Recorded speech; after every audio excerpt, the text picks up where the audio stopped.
Bueno, pois boa tarde a todas e a todos. É un placer continuar ca xornada e tervos de volta, que ven que seguimos tendo público.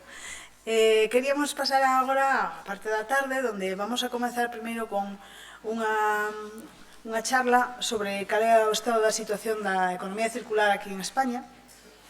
Para elo contamos cunha ponente excepcional. Temos o gusto de ter connosco a Anabel Rodríguez, que na actualidade é directora executiva e vicepresidenta do Padroado da Fundación para a Economía Circular en España. Veu esta mañán desde Madrid para darnos esta charla, así que lle agradecemos inmensurablemente o esforzo feito, porque sabemos que tes moito traballo, entón moitas grazas por ter asistido e por ter aceptado o convite. Anabel é licenciada en Ciencias Químicas pola Universidade de Alcalá de Henares, na rama de Industrial, e ten un máster en Política e Xestión Medioambiental pola Universidade Carlos III de Madrid. Ten unha experiencia moi amplia, ten máis de 20 anos de experiencia en múltiples ámbitos de xestión do medio ambiente e sustentabilidade.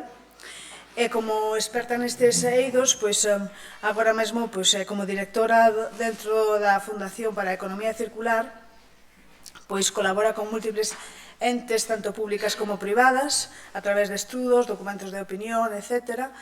De feito, tanto a nivel nacional como internacional.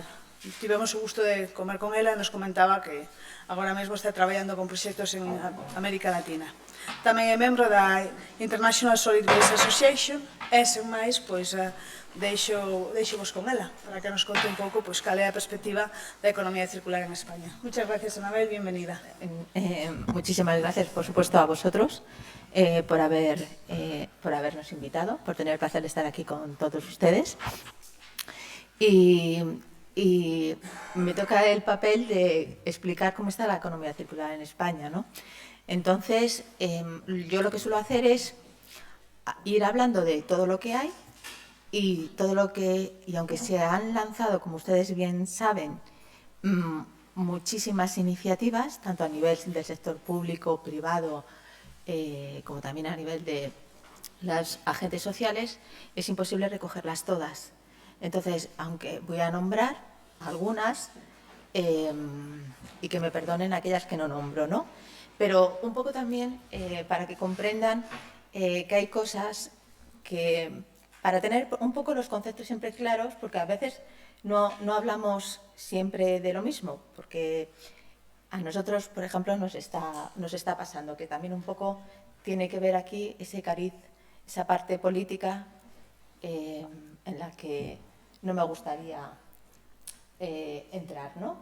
Pero, por ejemplo, para que ustedes, todo el mundo sabemos lo que ya a estas alturas, ya sabemos qué es la economía circular, ese modelo que se opone al modelo lineal de extraer materia prima, de producir, consumir y desechar, ¿no? Esa economía circular en el valor de los productos, los materiales, los recursos, agua, energía, se utilizan el máximo posible dentro de la economía y al mismo tiempo se reduce la generación de residuos. Supone un nuevo, digamos, una nueva perspectiva, un nuevo concepto o paradigma de acometer las diferentes actividades, las diferentes formas de producir, consumir y demás, porque hay dos cosas fundamentales. No estamos hablando de protección ambiental, estamos hablando de economía circular, con lo cual hay que tener, ojo, el dato de la economía y sobre todo de cara a las empresas y animar a las empresas a que acometan soluciones o acometan modificaciones en sus ciclos productivos, lo que tiene que ser también es rentable. Es decir, que si solamente estamos manejando la parte de los aspectos ambientales, no estamos hablando de economía circular. Tiene que haber ahí una componente económica y, por tanto, es muy importante también aclarar a las empresas que tienen ventajas empresariales, ventajas económicas, ventajas a nivel de competitividad, para animarlas también a que se sumen a esas a iniciativas o proyectos que se están lanzando en marcha, se están poniendo en marcha y que entre todos tenemos que ir avanzando hacia la economía circular, ¿no?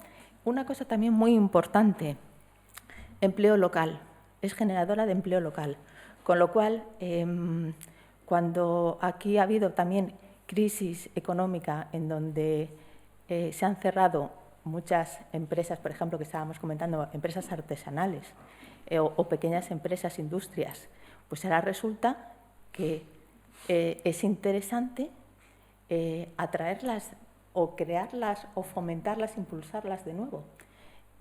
Se fueron por el tema de coste económico, es decir, costes de producción, las empresas producían más barato en otros países, pero ahora resulta que la economía circular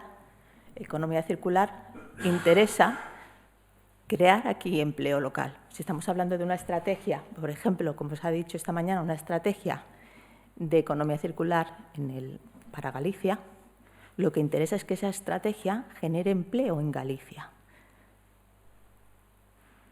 Bien,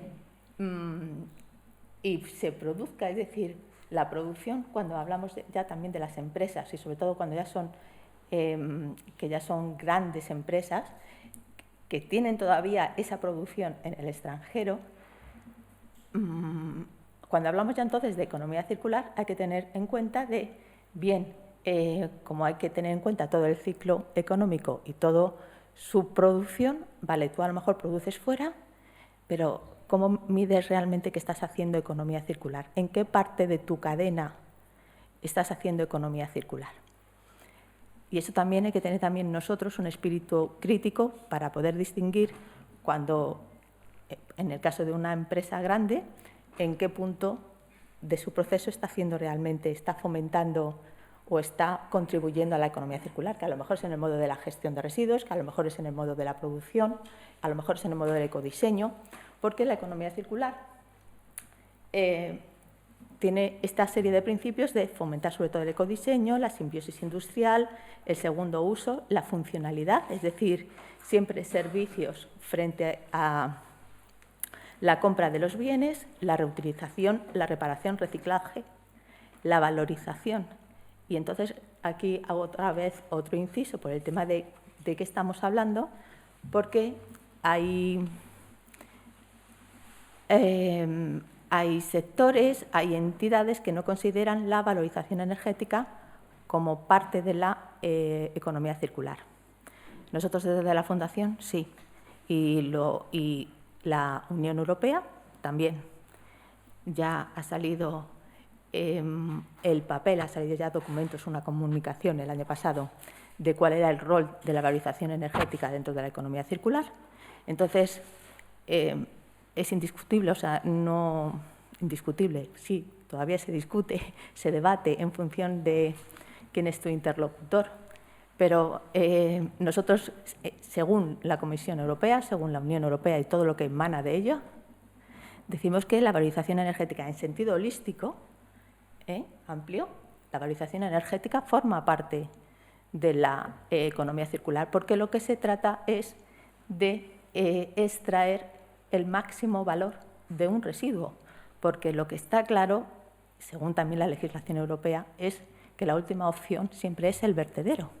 Entonces, por supuesto, dentro de la economía circular vamos a fomentar todo el ecodiseño, es decir, el conjunto del enfoque multi-R, es decir, vamos a repensar, antes de poner cualquier producto en el mercado, vamos a repensar y a ver cómo se consideran todos esos impactos del producto que nosotros queremos diseñar antes, en la etapa previa, o sea, en la etapa del diseño y no ya en la etapa de producción o no ya en la etapa de primero pongo el producto y luego voy y considero todos los impactos ambientales que genera ese producto.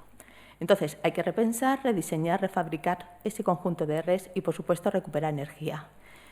Todo en su orden. Me explico. Hay una estrategia europea, lo de la reducción, reutilización, reciclaje, cuando no se pueda reciclar, valorización energética y, por último, vertedero. Y esto, digamos que se complementa, pues, acorde con esa estrategia europea que llevamos implementando o que llevamos siguiendo pues, durante muchos años ya en los países de la Unión Europea. ¿Qué es lo que pasa? Por supuesto, en esta parte de economía circular hay que contribuir. Por un lado, todos a nivel de administraciones a nivel de empresas, a nivel de ciudadanos. Y además la economía circular tiene una cuestión. Aunque se ha avanzado mucho en el ámbito de los residuos con el paquete de residuos de la Unión Europea, no hay que olvidar que la economía circular afecta a todos los sectores productivos. Es decir, que cuando hablo yo de economía circular hay que estar pensando no solamente ya en energía, en agua, en toda la parte de biodiversidad, bioeconomía, todas esas patas, sino hay que estar hablando en el ámbito del sector de la construcción, en el ámbito del sector pesquero, en el ámbito de los residuos municipales, por supuesto, pero todas las actividades económicas, incluyendo el textil, los plásticos, todo el tema de los productos, movilidad. Está incluido todo el tema, roza con la economía circular, porque es transversal a todos ellos.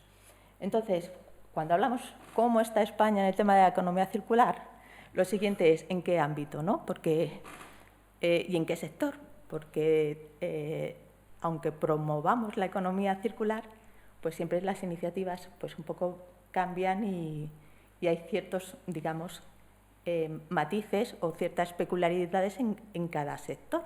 No tiene nada que ver el sector, por ejemplo, de la construcción, donde aplicando criterios de economía circular ya no se debe demoler los edificios, sino hay que pensar en la deconstrucción de los edificios para poder intentar recuperar parte de esos materiales.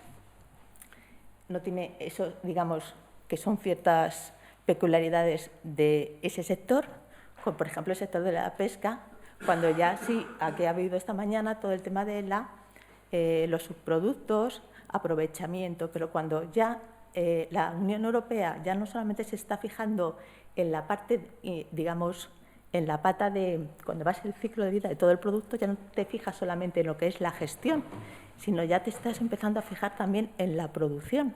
De tal manera que, por ejemplo, en el caso del textil, que aquí en España se necesita una regulación para el textil, porque hasta ahora siempre se ha dejado al sector, a la industria, que funcione por sí sola, ¿no? Pero ya se necesita una legislación a nivel estatal.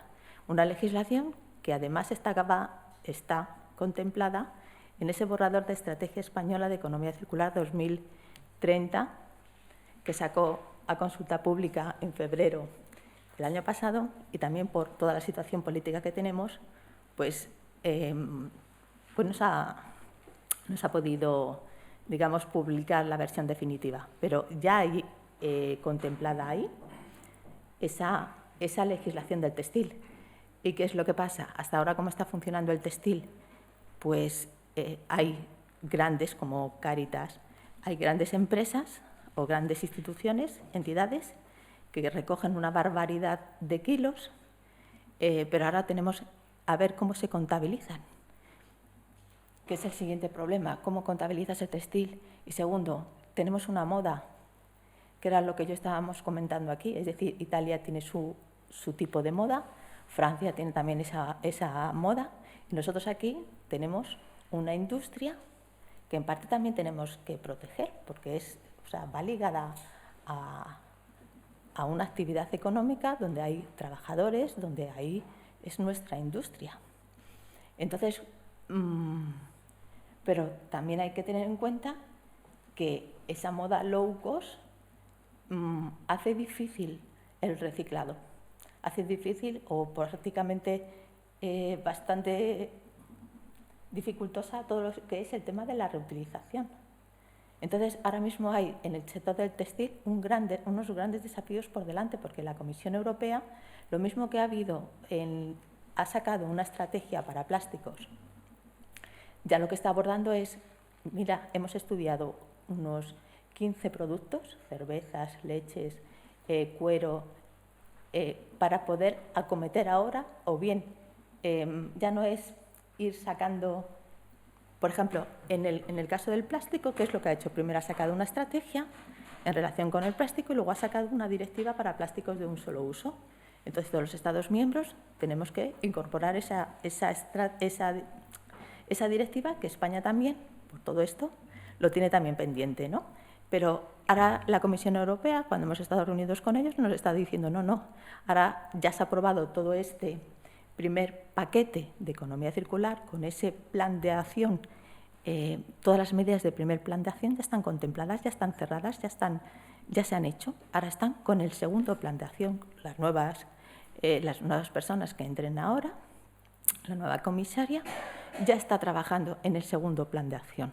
Y su estrategia es ahora acometer por productos las iniciativas. Lo mismo que ha salido, como digo, la estrategia del la estrategia del plástico, pues están pensando en sacar una estrategia para el textil, porque hablas también con las entidades que se encargan de la gestión de residuos del textil. Se están generando más de 1 millón de toneladas que al final terminan en vertedero, porque no hay manera de asumir esa cantidad ingente de residuo fuera de uso, ¿no? De residuo. Y dices, vale, o acometemos ahora el problema por la producción, o realmente no podemos avanzar en todos los temas de economía circular dentro de este sector. ¿Me explico? 54. Entonces, por supuesto, la economía circular contribuye a los objetivos de desarrollo sostenible. Ahora mismo también hay un objetivo de conseguir la neutralidad del carbono para 2050, porque también la economía circular contribuye a luchar contra la crisis climática. Entonces, tenemos eso de neutralidad carbono 2050. El 45% de los productos, los productos representan el 45% de todas las emisiones globales de carbono. Entonces, ya hay iniciativas. Ahora mismo se ha presentado una iniciativa hace poco dentro de una asociación que se llama CR+, Asociación de Ciudades y Regiones para el Reciclaje, donde están también entidades españolas, nosotros entre ellas. Lo que quieren es conseguir una reducción, un compromiso de reducción, sobre todo para ciudades que forman parte de esa red, de reducir un 25% las emisiones en relación con la gestión de los recursos. Entonces, ya todo el porqué, imagino que lo sabéis, yo lo paso muy rápido. Este es el programa de acción que ya está superado, y de ese programa de acción y de todo ese paquete de economía circular que se aprobó y que se publicó, fíjense, está la directiva de residuos, la directiva relativa al vertido de residuos, la de envases y residuos de envases, luego una cuarta que hacía referencia a las modificaciones de la de vehículos al final de su vida útil, la de aparatos eléctricos y electrónicos, pilas y acumuladores. Todas estas directivas las tiene que transponer el Estado español. Es decir, ahora estamos en una especie de... Pues llevamos año y medio, un año, en que no se ha podido sacar apenas nada. Esta legislación se aprobó en mayo del año pasado y toda esta legislación está pendiente de sacar. España ha sacado a consulta pública, el Gobierno español ha sacado a consulta pública la Ley de Residuos, y ahora en octubre, que terminó el plazo, la que supone la modificación de la directiva relativa al vertedero. Y, entre otras cosas,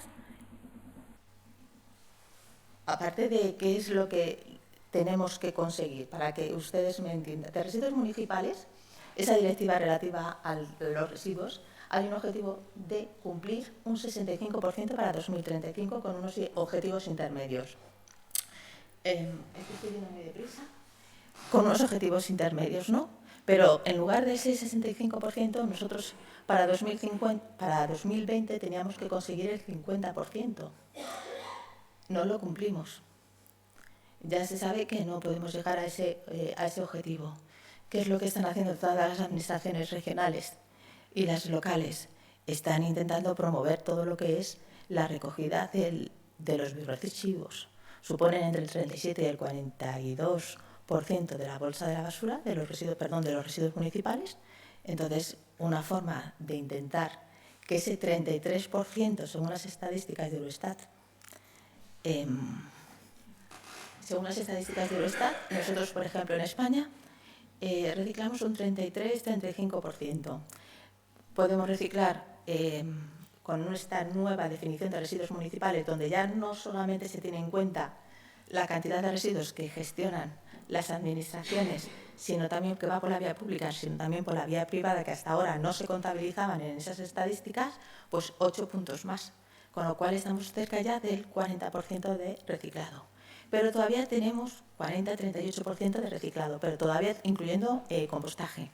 Pero todavía tenemos hoy por hoy un 50% de residuos que terminan en vertedero. Según la nueva legislación, ese 50% se tiene que convertir como mucho en un 10%, también para 2035, ¿no? ¿Ves? Yo voy para 2035. Y aparte están esos objetivos de preparación para reutilización y reciclado, que ya he comentado, del 65% para 2035, y además nuevas obligaciones de recogida separada de residuos, que es la de residuos peligrosos, a más tardar para el 2022, la de los textiles 2025 y también bioresiduos 2023, pero España, en ese borrador que presento, lo intentaba reducirlo para el 2022, precisamente porque no llegamos. Entonces, estos son los nuevos objetivos de la Directiva de Envases. Siempre tenemos un problema con el tema del plástico.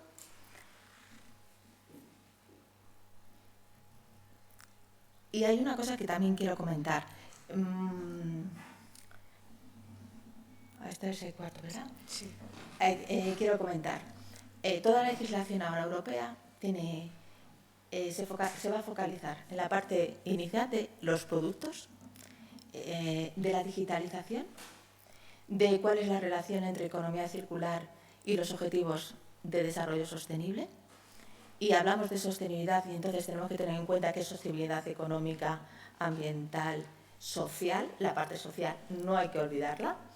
Y luego aparte ya se están lanzando también iniciativas en relación, por ejemplo, si yo me voy, a un inciso antes de irme por ahí, perdonen, la responsabilidad ampliada del productor. Hay todavía más productos en los que se pueden poner esquemas de responsabilidad del productor. Aquí en España lo tenemos también desarrollada, pero por ejemplo, si nos comparamos por ejemplo con Francia, nosotros no tenemos un esquema de responsabilidad del productor para el textil. Ahora mismo, este año se ha creado Ecotextil, pero todavía no tiene suficiente entidad porque también lo primero que necesita es la ley.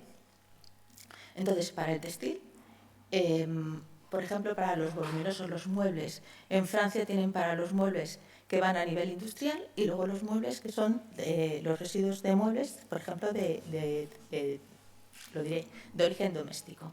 Aquí todavía, por ejemplo, no tenemos. Entonces, pero ya se habla de residuos de jardinería, de bricolaje.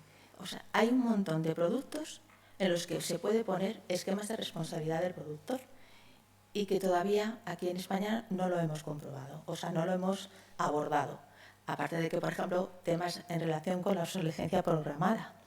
En España también estamos en eso, que no hemos avanzado en ese sentido si nos comparamos, por ejemplo, con países como Francia. Entonces, a nivel español, como gobierno, nos queda mucho trabajo por hacer. Ahora con la situación política, cuando ya se aclare todo, pues ese paquete de directivas, la directiva relativa a la de los plásticos, todo esto se va a poder desarrollar. Confiamos, la estrategia tendrán que modificar el plan de acción, porque con lo que se ha tardado tal.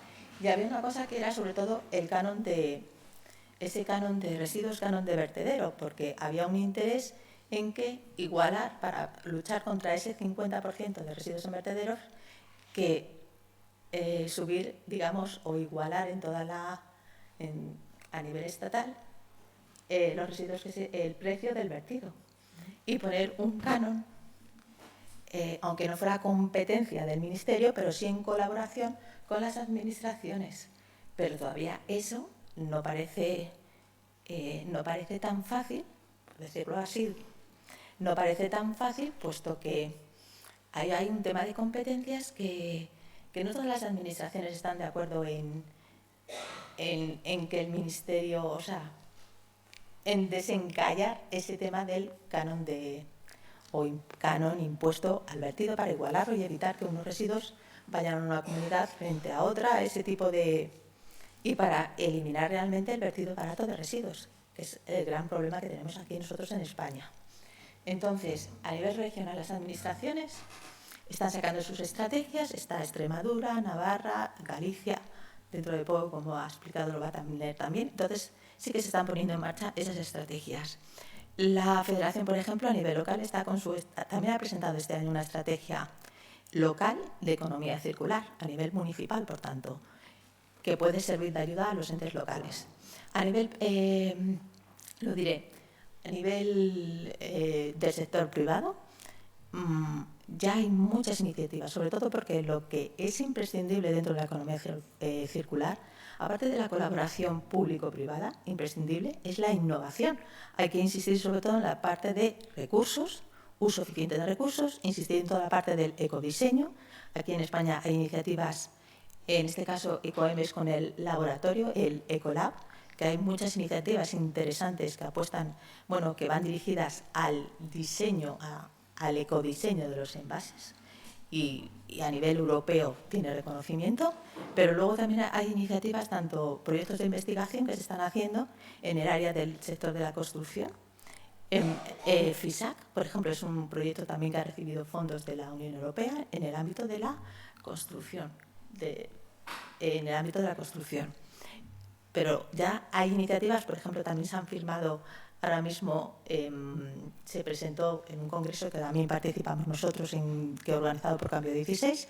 Había ya ahí 15 empresas que estaban también con un compromiso para producir realmente un cambio hacia la sostenibilidad, hacia la economía circular, y también para acometer un compromiso a nivel individual para dedicar un tanto por ciento, me parece que era del orden del un 25%, no, un 15% de los beneficios de sus ingresos también a actividades relacionadas con el medio ambiente, protección medioambiental.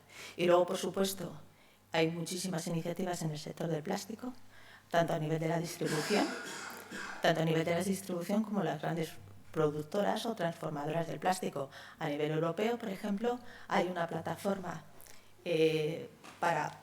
plataforma del fin de residuo plástico, y se han sumado ahí muchas entidades, que aunque sean entidades internacionales, digamos que tienen aquí también plantas, para no nombrar a ninguna, que tienen plantas aquí, son todos productores de plástico, y entonces lo que son empresas comprometidas que dedican fondos no solamente a la investigación, sino también a arreglar a proyectos, digamos, para que no acaben los residuos plásticos en el medio ambiente, acabar con el littering, acabar con residuos plásticos en ríos, incluso de otros países.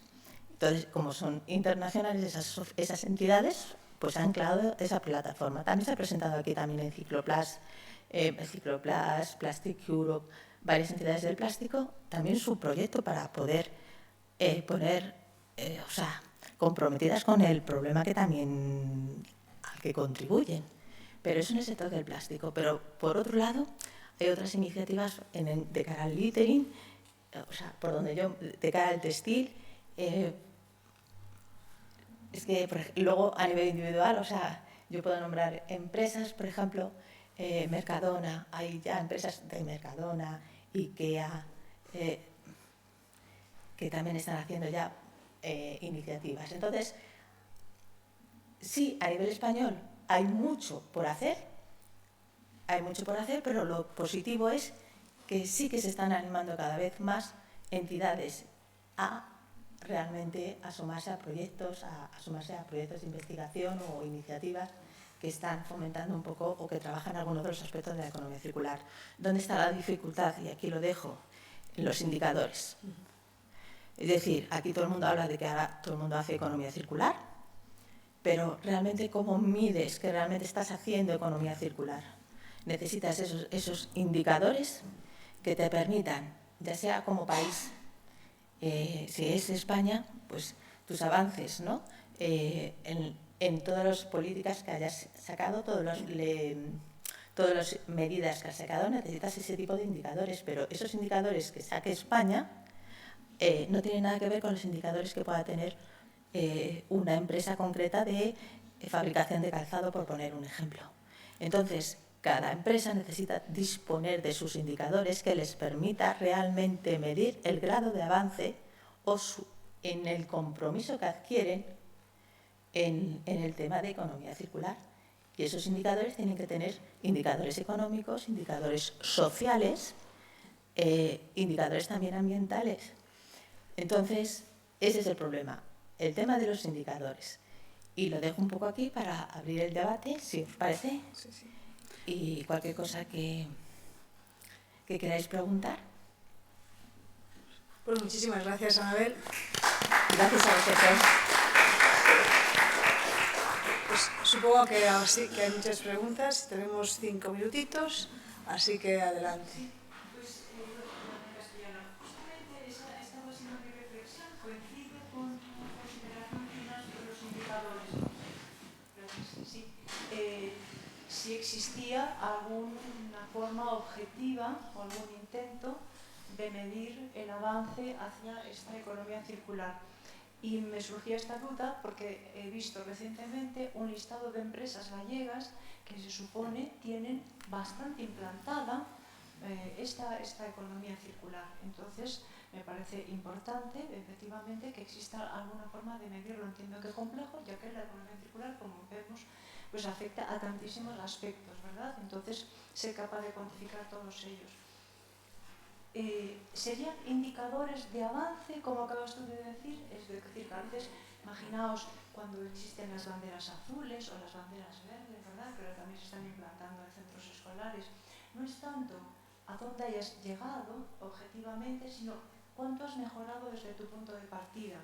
¿Esos indicadores te parece que serían objetivos, es decir, una meta a alcanzar por igual por todo el mundo, o el grado de avance de esa entidad o de esa empresa en particular con respecto a su situación de partida? De acuerdo. O sea, nosotros que pensamos mucho en el tema de los indicadores y que estamos también trabajando en ellos, lo mismo que he dicho, que los indicadores que debe utilizar España como país tienen que ser comparables, porque esa es la segunda cualidad. No solo tiene que ser cuantificable, sino que debe ser comparable con los que utilice, para compararse con los que utilice con el resto de los países de la Unión Europea. Pero ahora, por ejemplo, una empresa concreta, a lo mejor una empresa concreta, que también hay una ley del año pasado, de diciembre del año pasado, en donde se dice, hago ese inciso, que se tiene que hacer a partir de ahora una memoria que tiene que ser publicada para todas esas empresas que superen los 50 millones de facturación. Y entonces esas empresas tienen que volcar esas memorias en donde hasta ahora no se les exigía, pero ahora sí lo tienen que presentar en el registro. Esa información que no tiene nada que ver tanto con la contabilidad, sino con los temas ambientales, y han metido la palabra de residuos, economía circular, cambio climático, han metido un poco, aunque esté un poco redactado de aquella manera, pero lo tienes que tener en cuenta.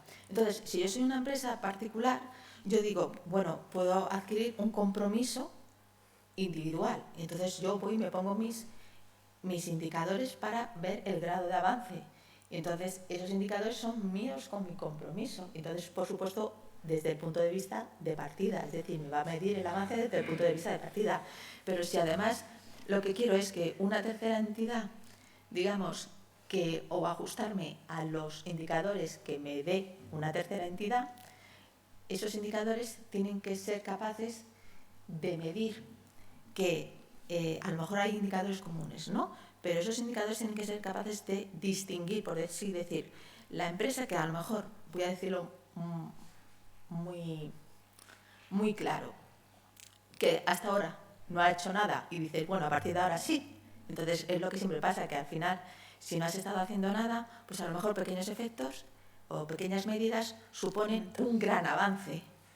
Pero resulta que otra empresa que ha llevado trabajando durante muchos años en los temas ambientales, resulta que ya cualquier medida que introduzca su grado de mejora ya es más pequeña. Entonces dices, ¿cómo puedo esos indicadores tienen que saber, digamos, modular o distinguir el avance de una con respecto a la otra cuando se quieran comparar?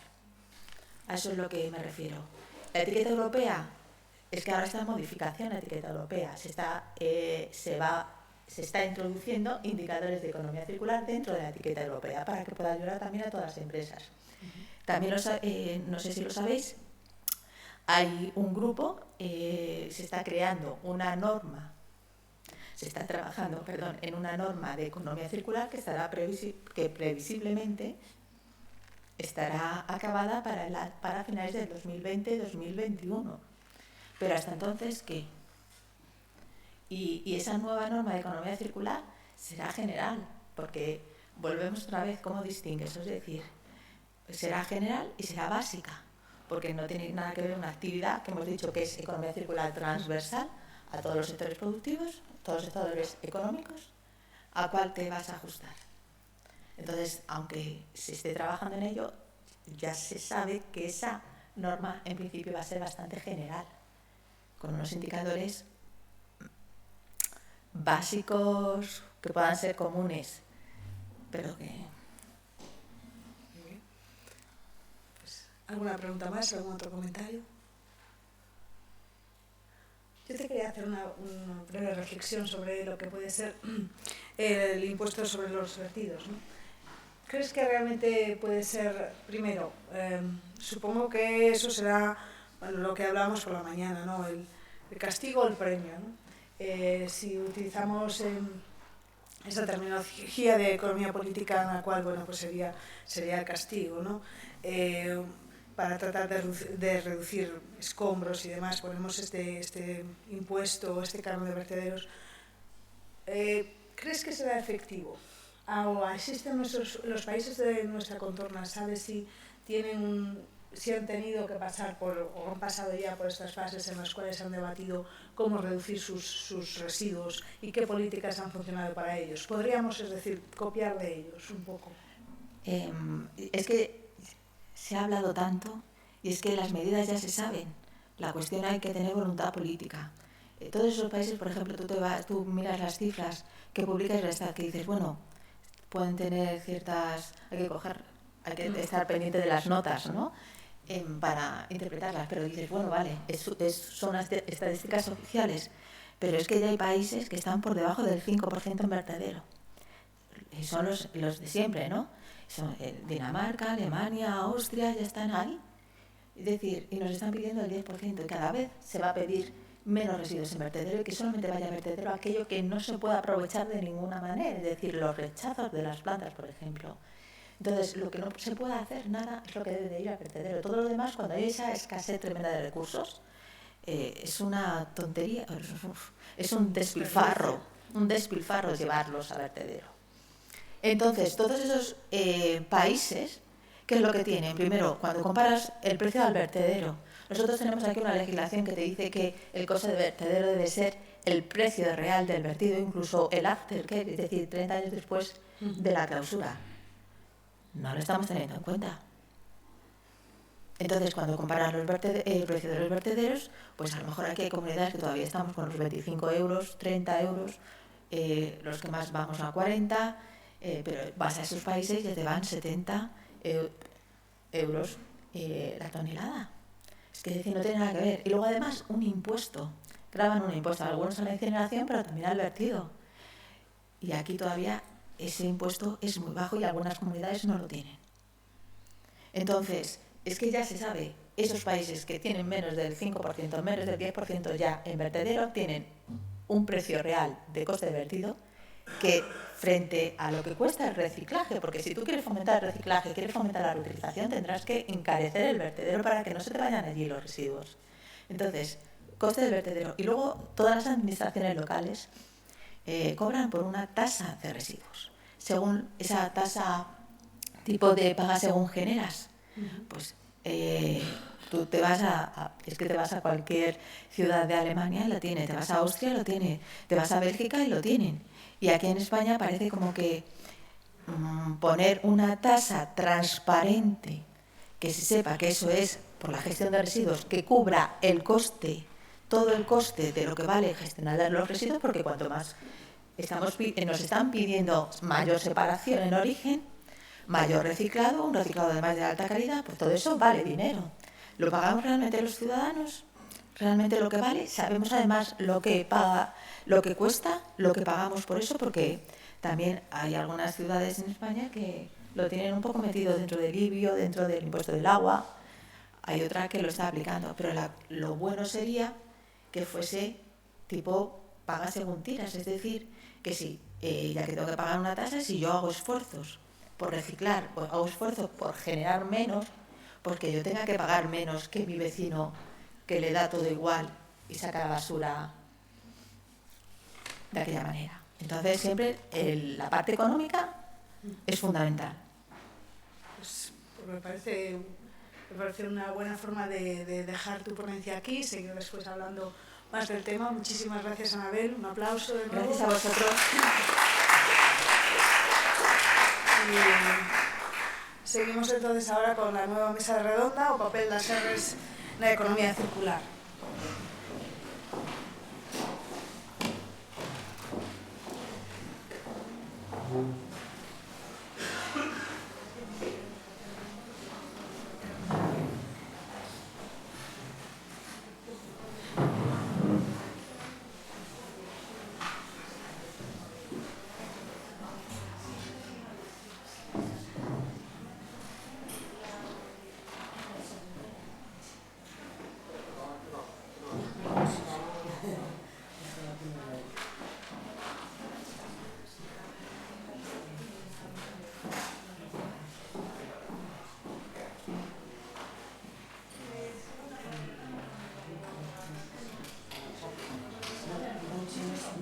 Para poder agarrar en la y luego se puede buscar lo que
Pois, eu casi diría de que falara primeiro Patricia, pola lógica das cousas, sí, antes de falar de residuos, de como tratalos mellor, evitalos, sí, pola ciencia.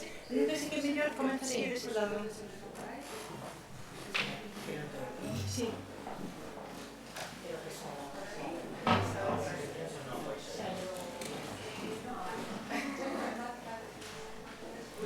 Sí, porque ela vai falar da ciencia, entón é que non haxe residuos e despois xa falamos dos residuos. Vou ficar si vos parece ben.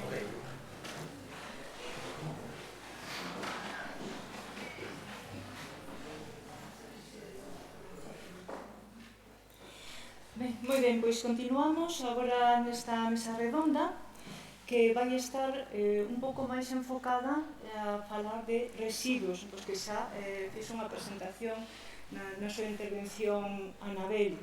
estamos tentando, falando xa da parte última dese círculo virtuoso, que non chega a ser un círculo completo, porque, como xa dixemos, non existe a posibilidade de recircular todo, materia e enerxía, máis ben se fala agora de unha espiral onde o que importa é acurtar as distancias que hai nas distintas curvas desa hélice, non? Noutros tempos da linearidade remataríamos aquí falando de residuos, falando de vertido, falando de eliminación, ao mellor cun pouco de sorte dunha eliminación en condicións controladas, cosa que, por exemplo, en Galicia non aconteceu ata hai ben pouco.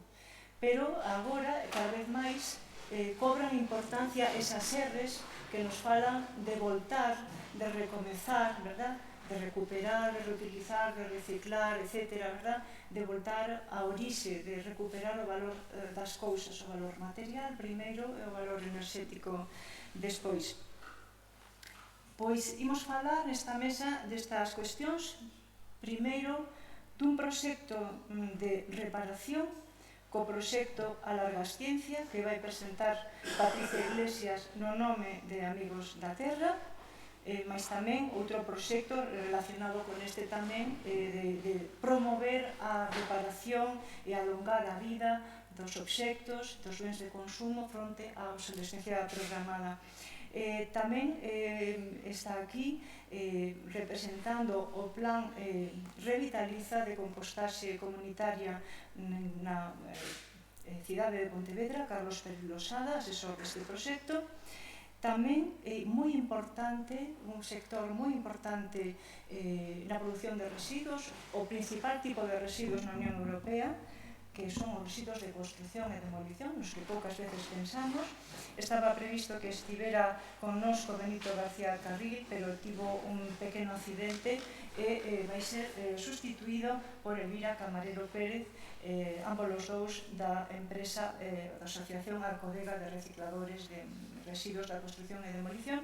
E tamén teremos, para tratar deste importante tema dos residuos téxtiles dos que vimos de falar agora mesmo, a Isabel Fraga Castro, que é xerenta da roupa e que vai presentar o proxecto de Cáritas Diocesana de reutilización e reciclaxe dos téxtiles. É dicir, que imos falar de tres sectores ben importantes no eido dos residuos: os bioresiduos, que representan máis menos a metade da nosa bolsa de residuos domésticos urbanos, do sector da construcción e demolición, que é o principal sector de residuos na Unión Europea, con certos vaivens debidos ás crises económicas, verdad, que afectan moito a este sector, e deste sector emerxente de residuos, que son os residuos téxtiles. Despois farei a presentación deles según vayan falando. Entón, vou comenzar por Patricia Iglesias, que é enxeñeira de montes, que foi voluntaria de moitas asociacións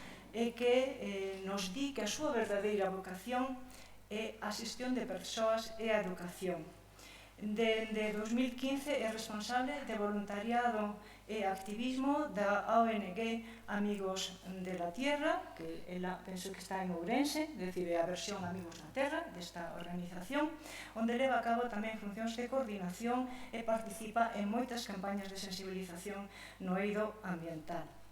Pois ela nos vai presentar este proxecto de Alargas Ciencia, que se presenta como o contrario a este concepto que xa coñecemos ben da obsolescencia programada, que todos sufrimos a cotío, verdad, da escasísima duración de moitos dos bens de consumo que utilizamos. E, bueno, pois xa tes a palabra, Patricia. Vale, hola, boas tardes. Antes de falar do que é o proxecto en sí, vou a facer como unha pequena contextualización, vale? Para saber como se chegamos a facer este proxecto. Entón, si sei como vai isto. Polo rato, vale. Vale, eu iba cas flechiñas. Primeiro deciros que como son unha persona moi... Aparte da presentación que fixo aquí María Teresa, tamén quería presentar un pouco a miña organización, dar 4 pinceladas, porque creo tamén é importante para, como dixen antes, para contextualizar no marco en que se desenvolve este proxecto, non? entonces, como ben decía ela, eu pertenzo a Amigos a Terra, que leva 20 anos traballando aquí no eido medioambiental en Galicia, temos sede en Ourense e en Vigo, pero ao mesmo tempo pertencemos a Amigos de la Tierra, que é unha organización a nivel estatal, donde se engloba este proxecto de la ciencia, pero tamén estamos presentes tanto a nivel europeo como a nivel internacional. Entón, iso danos unha visión como moi global, que contribuye non o que falamos non da nosa misión de que é traballar para fomentar o cambio desde o local e desde o global, non?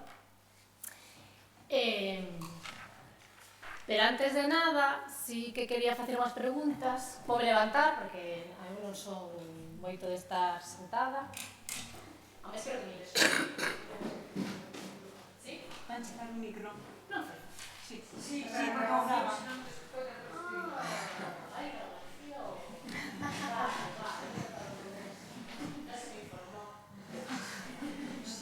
Una locutora. Bueno, entón vos, para facer esta pequena contextualización, o que vos vou facer vou vos pedir a vosa colaboración, vale? Entonces, tampouco vos estresedes que vou non pedir gran cousa, nada máis que levantedes a man, cando vos sintedes identificados. Son vou facer preguntas e vos o único que tedes que facer é levantar a man. Pillao? Vale, ponos unha prova. A ver, quen reside ou é de Santiago de Compostela? Vale, entonces vamos facer unhas preguntas sobre temas de consumo, de hábitos de consumo, pero simplemente para ter así como unha percepción xeral, non se vai a emitir un xuizo de valor ni nada, vale? Eu simplemente fago a pregunta e vos levantáis as mans, vale? Entonces, cantas persoas das aquí presentes estreastes algunha peza de roupa nos últimos 6 meses? Vale. E cantas, bueno, ahora aproveitando que vai vir o Nadal e que suele haber estes regalos de corbatas, calzóns, calcetís, cantas de vos recibides algún tipo deste regalo así de roupa tamén no Nadal? Vale. Seguimos. Hai algunha persoa aquí que non teña móvil? No, vale. Persoas que teñan máis de un móvil, sea por traballo, polo que sea. Vale. Cantas de vos aquí tedes un móvil de menos de un ano? Se me joza, non estou para... Vale. Que teña menos de 2? E máis de 4? 4 anos, non máis de 4 móviles. Vale. Cantos aparatos electrónicos soledes ter? É dicir, pois aparte de teléfono móvil, que é iso que tedes todo o mundo, pois unha tablet, un ordenador, un portátil, vale, entonces, que só teña un, que teñan 2, que teñan máis de 4, vale. E xa para rematar, cantas de vos fostes algunha vez reparar algún aparato electrónico e nos dixeron que non compensa, que mellor que o arreglo costaría máis que bueno, vale. Pois isto está relacionado co seguinte concepto que imos a falar, que é o da obsolescencia programada, que xa nombrou a Anabel antes, pero non sei se conocedes o concepto. Sí? Alguén atreves a dicir así unha definición? Bueno, definición, que máis ou menos, que se entende por obsolescencia programada? Venga, tú. Pois se trata de diseñar os produtos para que duren menos e así se consuman máis. Exacto, sí. Sería algo así. É dicir, é dunha maneira intencionada procurar, ¿no?, que a duración desos aparatos sexa menor para forzar un pouco a comprar outro. Ben. Pero normalmente relacionas a obsolescencia programada co tema de, pois, de que algo que non funciona e se ten que reparar e compras algo novo. Pero, sin embargo, a obsolescencia programada hai distintos tipos. E, por exemplo, pode estar moi vinculada co tema da percepción tamén psicolóxica. Imaginadevos, viña pensando, nos pantalóns vaqueros, leváronse de campana, de pitillo, de cintura baja, cintura alta. É dicir, ao final, deixas de usar certas cousas porque hai unha percepción social de que ya non se lleva, non? Eso sería tamén parte da obsolescencia programada. Non só que non funcione, sino que ti non utilizas porque o desbotas, non crees que nese momento sexa útil. Pero, por exemplo, non vos ten pasado de que tedes un portátil que funciona máis ou menos ben, pero que ao instalarse un novo programa, pois que non tenga suficiente memoria RAM ou que xa non sexa útil. É dicir, o portátil de por sí que funcionaría. O que pasa que os requerimentos novos do software impiden que ese hardware sexa útil, non? Pero este concepto de obsolescencia programada vai incluso máis alá, vai en temas como incluso de, bueno, falamos de electrónica, non? Que é super obvio, tema de moda, pero incluso en temas do tema de medicamentos. Hai xente que dice que, bueno, que a data de caducidade, pois a veces tamén hai un estudio, non me acordo de que universidade, que fixeron probas con medicamentos caducados e o único que pasaba é que podía ser que reduciran un pouco a súa efectividade, pero non que nos serviran. Pasa que con eso sempre nos dá un pouco de repelús e con os medicamentos non jugamos, non? Pero a mellor consumir un ibuprofeno que leva un mes caducado un ano, pois non pasa nada. Pero incluso que a alimentación, ca fecha de consumo preferente, non? En plan, ao final son datas de recomendación a partir das cales a empresa non se fai cargo de que este en perfectas condicións, pero eso non quere decir que ti o consumas este malo, por exemplo, os yogures, non? Entonces, en eso se basa o tema da obsolescencia programada. Ahora imos falar un pouco das consecuencias. Se non empregamos algo, a donde vai? Se non usamos.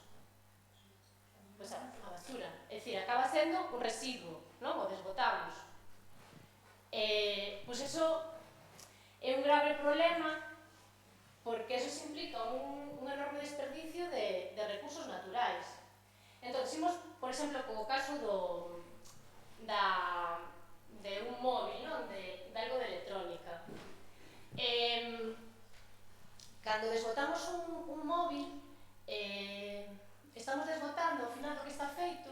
Bueno, hai parte de plástico, non? Hai parte de vidro, cerámica, pero hai un montón de minerais. Un montón de minerais, os cales moitos son raros. É dicir, que hai moi pouquiño natureza. E algúns incluso xa nos encontramos no seu pico. Vistes moi falar do pico de petróleo? Sí, non? Pois algo así, pero con este tipo de materiais. Pero non só isto, se vedes aquí, estos serían os materiais que están compostos un móvil, non? A parte, pero non é só a extracción dos minerais, é que hai que facer esas componentes, suelen se facer en distintos sitios. Despois se ensambla e despois se manda para que se consuman. Entonces, vedes aquí o trajín que hai de... Todo iso ten tamén un impacto de que normalmente é un transporte, enerxía, etc. Pero ademais, se os fixades, estes minerais, onde suelen estar? Nos países non desenvolvidos. En países empobrecidos, con todos. Ali, bueno, como que si el Estado existe, suelen ser máis laxos al tema medioambiental, tema social, etc. Vale. Alguén coñece algún material mineral que sexa famoso, que temos oído así bastante por estes temas de estar en algún país e causar conflitos e tal? Por exemplo, coltán o máis famoso. Pero, bueno, non hai que ir moi lonxe. Había bastante xente de Santiago, non? Os veciños de Toure do Pino tuveron unha mina fai 40 anos de cobre, que ainda están sufrindo ahora as consecuencias desa mina. Vale. Entonces, falamos de minerais, pero que non son minerais, é todo ese solo que se remove, que é pérdida de solo, que suele ser solo fértil, e auga. É dicir, para xerar un teléfono necesitas máis de 12.000 litros de auga. E xa isto no aspecto medioambiental, pero que no aspecto social, pois é o que falábamos antes, non? En plan, onde se suele ensamblar tamén? En países con problemas, países non exactamente que cubran os dereitos laborais dos traballadores. Non existe ese oído de problemas en certas empresas tecnolóxicas de suicidio debido ás presións que tiñan as persoas que traballaban ali, non? Entón, son problemas sociais, problemas medioambientais, é dicir, que leva aparellado todo o noso consumo, porque onde máis se consume este tipo de aparatos é aquí, nos países máis... Ben, todo iso para a produción, e cando se desbota, a onde vai? Pois, desgraciadamente, non se suele recuperar, todos os materiais non se suele recuperar, e se suelen, hai como un tráfico ilegal, coa excusa de non, se nos mandamos allí, a África, que aprovechen nuestro teléfono que aún funciona. O que pasa é que moitas veces desbótanse aparatos que realmente non funcionan e van parar a grandes vertedoiros, pois sobre todo en África e en Asia. É moi famoso un dos vertedoiros que hai en Ghana, que é unha macrociudad, un macrovertedoiro, que é unha cidade onde vive ali xente intentando extraer minerais, para o cal queiman plástico, inhalan eso, contaminan un montón o medio ambiente, etc. Entonces, tamén, cando nos desbotamos deso, estamos generando problemas, pero, bueno, claro, como es lejos, tampouco importa. Vale. Pero, bueno, ahora deixamos de falar así do máis negro e vamos a ver como, vendo toda esa problemática que temos, non? Pois, de Amigos de la Tierra, ideouse este proxecto que é a Larga Estancia. E que é isto? Pois... Bueno, a Larga Estancia é un directorio que está implantado a nivel España de un montón de establecementos que se dedican a reparar, de distintas... Entonces, como vedes aquí, por exemplo, temos, nos aquí en Galicia, 180 establecementos. Entonces, sería buscar por provincia, vendo servicios, eso, aluguer, compra de segunda man, préstamo, recollida, recuperación, reparación, troco, todo eso. Entonces, buscaríamos reparación, textil. Entonces, eso levaríanos a ver o que hai aquí na Coruña, para buscar en Santiago. Por exemplo, apareceríanos a Zapatería Real. Xa conocedes? Pero, bueno, eu non vou facer publicidade. Vale, entonces... pero non se queda nun simple directorio, sino que o que se pretende é que este sea un directorio vivo e que a xente poda meter establecementos. Entonces, ti podes suxerir un establecemento, podes entrar aquí e poñer o nome, a dirección, o municipio, que tipo de servicio dá e 4 cousas máis. Vale. Entonces, neso se basa este directorio. O que pasa que, por exemplo, en Santiago sí que temos moi pouquiños, por exemplo, ainda que va a ser unha das cidades, temos moi pouquiños establecementos. Que fixemos a parte deso? Hai como tamén unha outra campaña asociada á Larga Estancia que complementa isto, que solicitar tamén, é como unha federación onde se solicita que se firme e se asine para que se reduzca o IBE que teñen este tipo de locais. Entonces,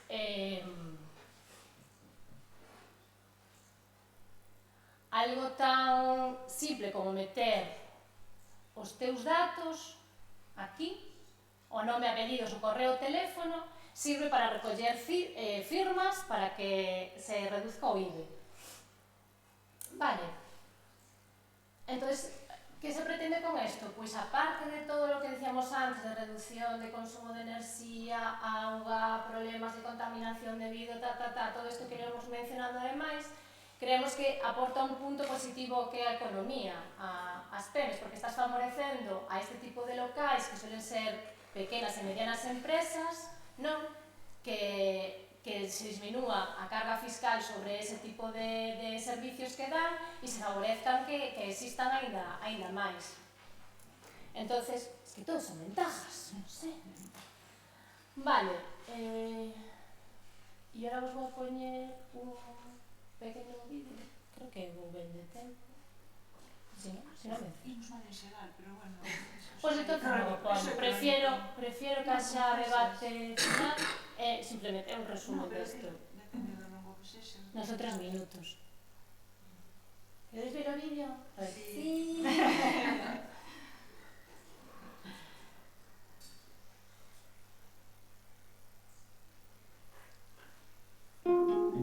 ¿Qué es alarga estancia? ¿Alarga qué? Alarga estancia. Alarga estancia. ¿La batería del futuro? Pues entiendo que sea algo para que los niños crezcan mejor o algo así. Yo creo que es lo contrario a la obsolescencia.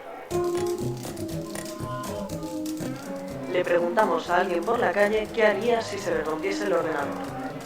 Pues lo tengo muy claro porque la verdad ya me ha pasado. Fui al servicio técnico del sitio donde lo compré, una gran superficie, y me dijeron que era algo de la placa base y que no tenía arreglo. Me comprase otro, básicamente. Justo tenemos este ordenador con un problema también en la placa base. Vamos a entrar en talleres del PC a ver qué nos cuentan. Vale, perfecto. Nosotros le echamos un vistazo a la placa base, vamos a ver realmente lo que le falla para ver si te lo podemos arreglar, porque sí que hay mucha gente que viene con la misma problemática. Normalmente el servicio técnico de grande superficie te dice que no se puede solucionar, ya que cualquier problema en la placa base puede llevar horas y no le sale rentable. Por eso suelen decir que es mejor comprar otro ordenador que arreglarlo.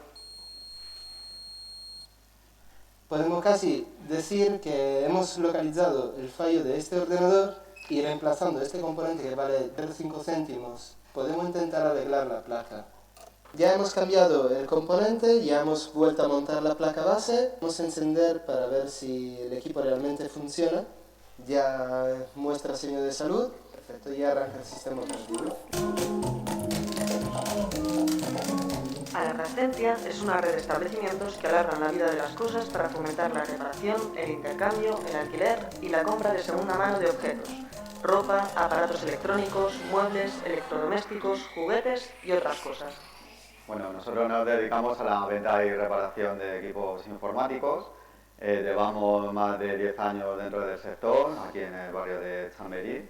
Las acciones que podemos promover para fomentar este tipo de negocios sería, por ejemplo, la reducción del IVA, como se está haciendo actualmente en Suecia. Con nuestra actividad disminuimos el uso de recursos naturales y reducimos la generación de residuos. La obsolescencia es una realidad, ¿no? Y lo vemos en el día a día y digamos, es más plausible en el ámbito tecnológico. Aquí observamos que los productos de hace unos años eran bastante más robustos que los que hay hoy en día, aunque los productos en general, los equipos, cuesten bastante menos, se resienten también en la calidad de los componentes, con lo cual se averían más fácilmente y obligan también a tener que renovarlos con mayor asiduidad. Si tienes un comercio, súbelo a alargaestancia.org. Y si necesitas algún objeto, entra en la web y encuéntralo. Reduce tus residuos y el uso de recursos naturales con Alarga Estancia.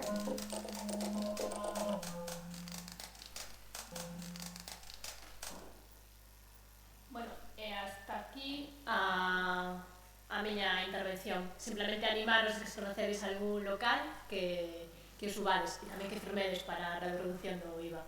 Graciñas.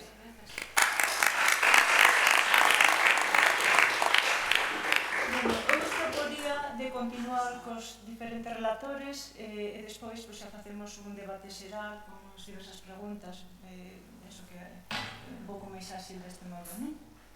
Carlos, pasas ti?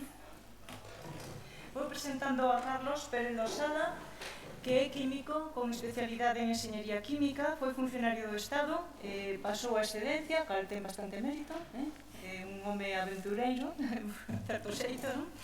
É un moi recoñecido especialista en tratamentos bioquímicos de residuos, tanto pola vía aerobia, coñecemos como compostaxe como anaerobios, e tamén en tratamentos industriais de olores.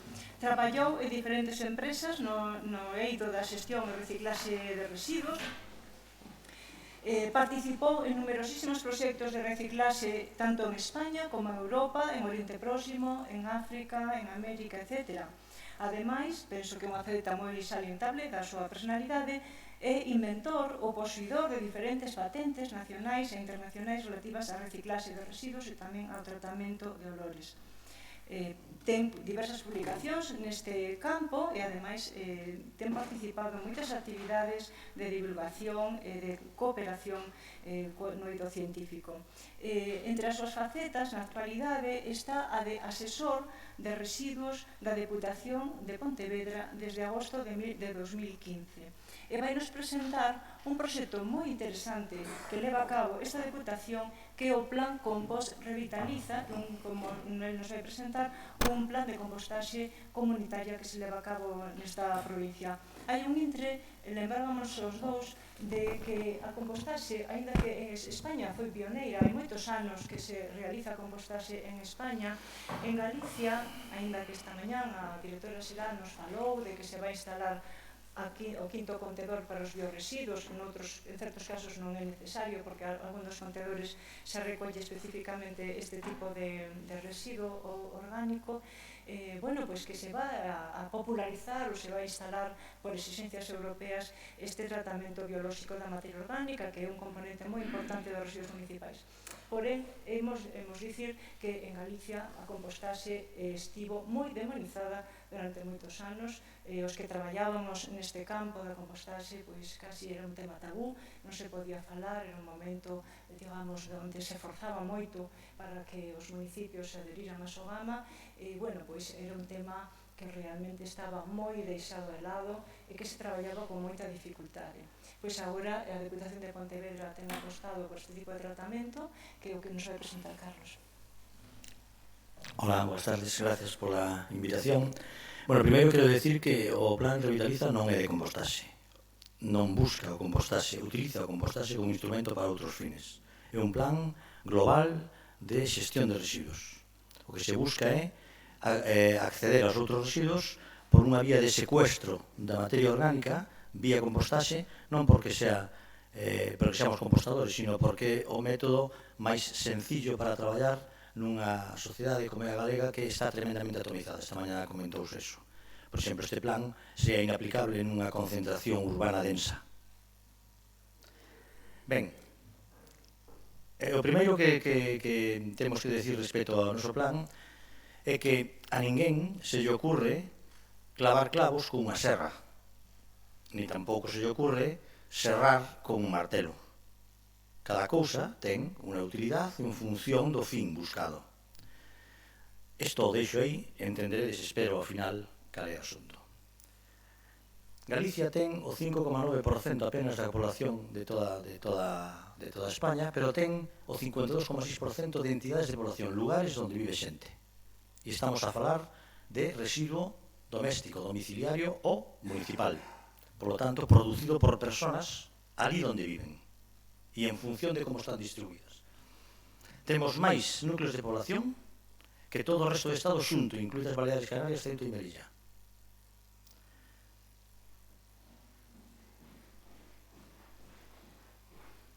Ben, eu vou ir rápido co texto porque a ponencia de Xeina, e aí ten elementos textuales que mellor deixar, non? Pero, en fin, o business de un xestor de residuos é tratar residuos, non? Pois debe emplear instrumentos adecuados a ese fin en función da realidade social, en este caso da realidade demográfica. ningún sistema centralizado, en unha sociedade tan atomizada como a galega, temos máis núcleos de población que todo o resto do Estado xunto. Somos, de Europa, posiblemente, o lugar onde está máis distribuída de modo espallado a población. Pero ocurre que despois de Mónaco temos o sistema máis centralizado de tratamento de residuos. Eso é clavar clavos con serras. E conste que se en Cerceda, en vez de haber unha incineradora, houber unha grandísima planta de compostaxe, eu estaría radicalmente en contra deso. Porque realmente o conflicto non é coa compostaxe, o conflicto é coa aberración de, no país máis descentralizado, utilizar o método máis centralizado. O sea, clavar clavos con serras. É insostenible. Entrando en Pontevedra, temos esos habitantes repartidos en eses concellos, antes era 62, ahora fundíronse 2 en 1, 668 parroquias, e eses núcleos de población según o INI, pero o INI considera un núcleo de población todas as zonas dispersas. Zona dispersa, ten núcleos de población en provincias, e por si tedes, iso se pode entrar en internet, veredes que non é así. En realidad, nós fixemos o traballo pé a terra da provincia de Pontevedra, temos moi preto de 20.000 lugares de población, considerando para ese cálculo lugares en os que hai polo menos 12 habitantes.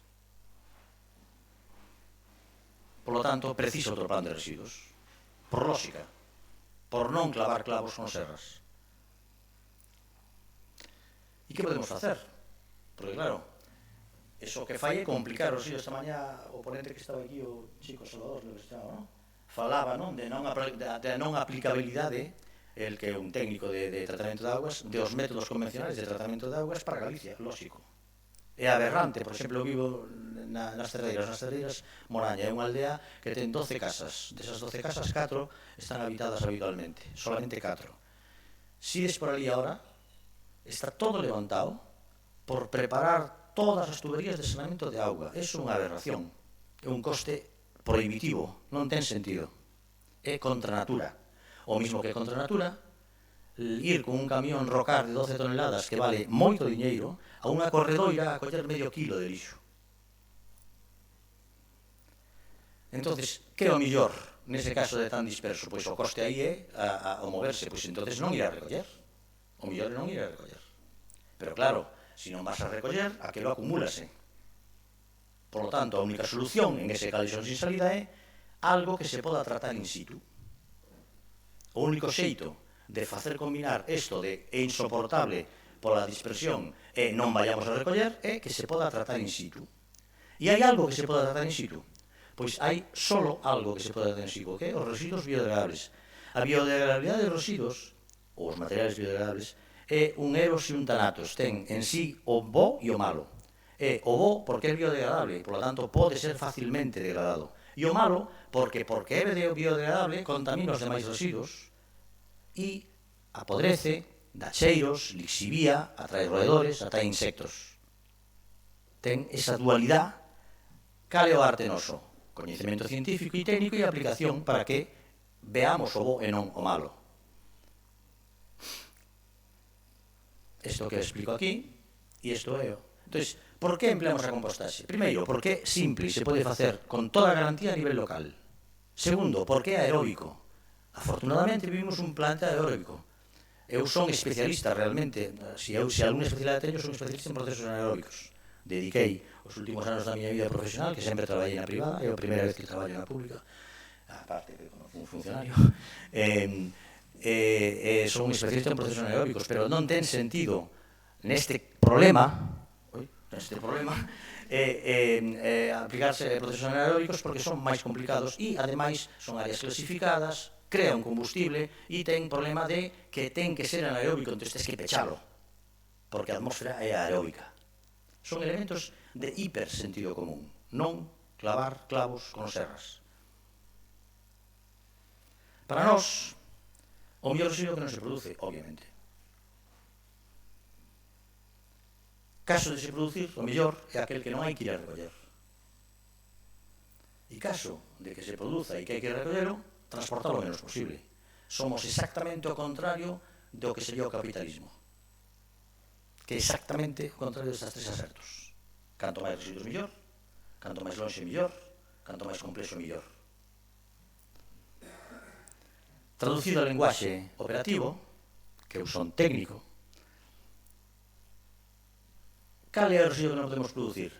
Que é a definición de residuo? Residuo é aquilo do que te desbotas. Por lo tanto, se non te desbotas, non é residuo. Pois ben, se ti vives no campo, no agro, e tes un composteiro, e o compostas o teu residuo, ese residuo que antes botabas ao contenedor e ora non o botas, antes se producía e ora non se produce. Por lo tanto, senso estricto, non se debería falar nin de reciclaxe, se debería falar de prevención. Nós temos unha batalla en Bruselas e outra batalla en Madrid, na Xunta non a temos porque non nos reciben, sobre, nós decimos que o que fai o compostaxe individual, creemos que sin dúbida é prevención, pero o concepto de prevención tal como está establecido en Bruselas, está establecido para os materiales que se manufacturan e que se fan para que despois podan ser reciclables. O famoso cradle to cradle, que é un conto chino. É un invento industrial. Pero bueno, non entramos en esa batalla.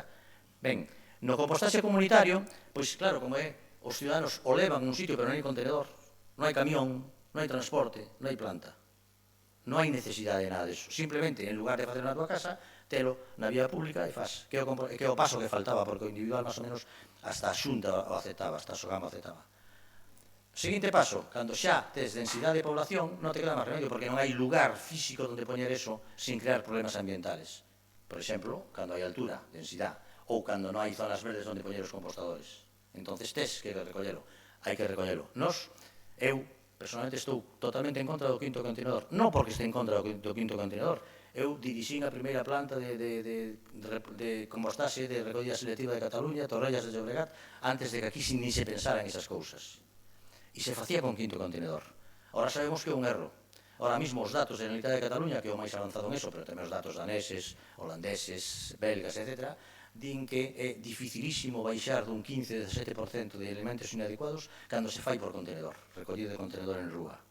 E ademais non é ese o principal problema. O principal problema é que o nivel de captación, a parte desa suciedade, o nivel de captación é moi baixo. A produción media que temos nós detectados son uns 412 persona habitante día, o sea,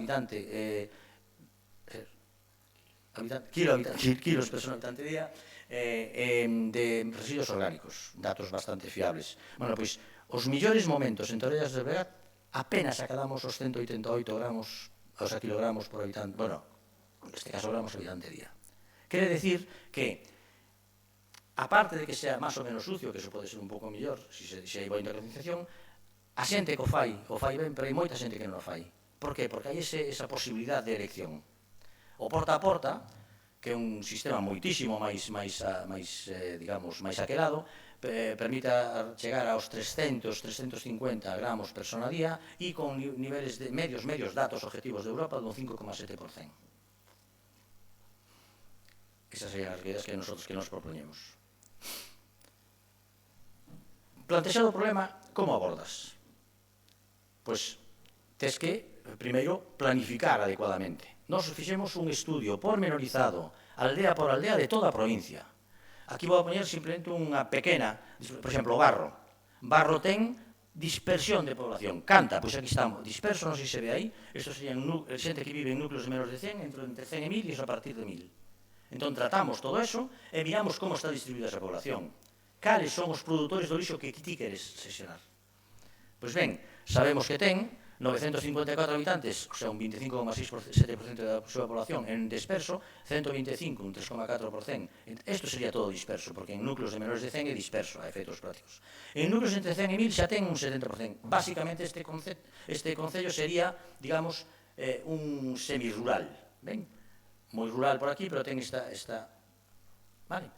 Pois ben, os nosos cálculos nos din que en todo este material, en todo este personal, o lixo orgánico que pode producir pode ser tratado perfectamente in situ, porque sobra espacio e porque normalmente hai campo. Entonces, por compostaxe individual podes tratar con 239 composteiros individuales todo o lixo orgánico producido por estes, o mismo que este. Aquí xa crea un mix. Por qué? Porque hai xa elementos de concentración que inviabiliza a compostaxe individual. Entonces aquí con 180 composteiros comunitarios máis 16 composteiros individuales máis estos comunitarios, se trataría o 100% do lixo. E aquí non hai población, por lo tanto non hai problema, non hai que facer nada. Pois ben, conclusión, en Barro non é preciso facer ningunha recollida selectiva de orgánico. é contra natura, é clavar clavos con serras, ir a recoller o lixo orgánico, nin selectivamente. Por qué? Porque non ten sentido, porque pode ser tratado localmente. Eso podía ser un capricho dun ecologista ou un capricho dun científico especialista en procesos aeróbicos, pero que resulta que de cada 3 euros que nos gastamos en xestión de lixo, 2 ou 2 e pico son de containerización. Ir con un camión, transportar ese residuo, levar unha planta, etc. etc. En Galicia, máis porque hai un problema gravísimo de estaciones, de subestaciones, de vacías un camión en outro camión e levas a outro sitio, que é unha aberración adicional. Por lo tanto, se non tes que facer todo eso, de cada 3 euros te cargas 2 dunha sola pincelada. E non só eso, sino que unha vez que desaparezca ese orgánico dos outros residuos, ahora mismo nas aldeas galegas se está indo no verao 2-3 veces por semana a recoller con un gran camionazo a aldea. En verao normalmente 4 ou 5, xa non falo nas cidades, que sería máis lógico eso. Un coste insoportable. Por qué? Porque no verao, como o contenedor verde que está todo xunto está coa materia orgánica, apodrece e crea problemas, e hai que ir. Pero se non está, non apodrece, porque os demais son inertes. Non hai que ir. Nos temos cálculos que nos permiten asegurar que se pode ir por a fracción resto unha vez que a fracción orgánica sea compostada, o sea, separada, cada 3 semanas. Eso é caída en picado dos costes de xestión de residuos. Algo moi pouco conveniente para os grandes multinacionales do sector, obviamente, pero sí para a ciudadanía. Vamos a unha vila, Baiona, o mesmo análisis. Pois aquí tedes o resultado, non sei se vedes os datos aí, pero, digamos, é un mix.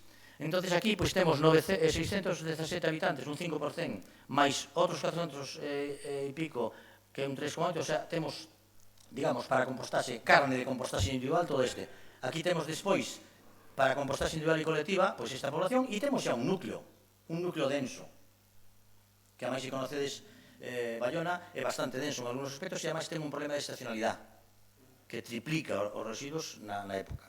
Ben, pois os nosos cálculos, que son ecuacionados, por lo tanto, é un gran traballo inicial, pero despois podemos contrastar coas realidades que vamos tomando, porque levamos xa 4 anos, ahora veredes eso, pois nos permiten decir que con 154 composteiros individuales aquí, 115 aquí, 465 aquí, más 53 comunitarios, e aquí isto, prácticamente atendemos toda a población. Nos queda un fleco de 663 habitantes que non podríamos cubrir. Pero casi estamos aí no límite, no lindar.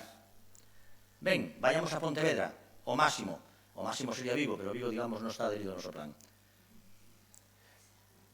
Habitantes, esos, disperso, en menos de 100, etc. Por lo tanto, aquí temos un problema, se vedes en vermello, claro. Que ocurre? Que según os nosos cálculos, aplicando as mesmas ecuacións, que esa gran ventaxa é metodolóxico, é trazable, pois teríamos que aquí non necesitamos máis que composteiros individuales, aquí tamén, etc. Nos daría que con 5.500 composteiros individuales, máis 191 comunitarios, máis unha planta, trataríamos o residuo de todos os habitantes. Unos 12.000 habitantes, 13.000, non precisarían máis que composteiro individual, unos 23.000 comunitarios, e estos nos quedarían para unha planta, que en este caso está prevista na Caricova. Pero que eso foi feito coas ecuacións. Ahora temos feito o estudio de todos os domicilios, das carnicerías, das peixaterías, dos eroskis, dos capravos, de todas as tendas, dos hoteles, dos restaurantes, de todo. E o dato ese, que xa non é unha ecuación, sino unha constatación a pé de terra, dá este resultado. O sea, pecamos de moi prudentes, bueno, en compostaxe individual prácticamente acertamos, pecamos de moi prudentes en comunitario e nos queda unha planta moito máis pequena. Aplicado a toda a provincia, este sería o resultado. E isto é un resultado trazable. Isto está presentado en Bruselas, no Miteco, e na Xunta. Na Xunta seguramente estará en un caixón. Fixádevos que este é o número de núcleos de población que nos sale, prácticamente as 20.000 que decíamos. Iso é a realidad pé de terreo, non unha realidad nun papel nun despacho. Pois o que nos sale como resultado é isto, que prácticamente o 37%, un tercio do lixo orgánico pode ser tratado por compostaxe individual, perfectamente. Outro tercio por compostaxe comunitario, algo máis. En planta nos quedaría un 5 máis un 17, son plantas, 4 plantas menores de 3.000 toneladas ano e outras un pouco maiores. Ben, esas plantas son estas. Están perfectamente determinadas e calculadas. Ben, todo isto non deixa de ser teoría. É un cálculo moi ben, pero é teoría.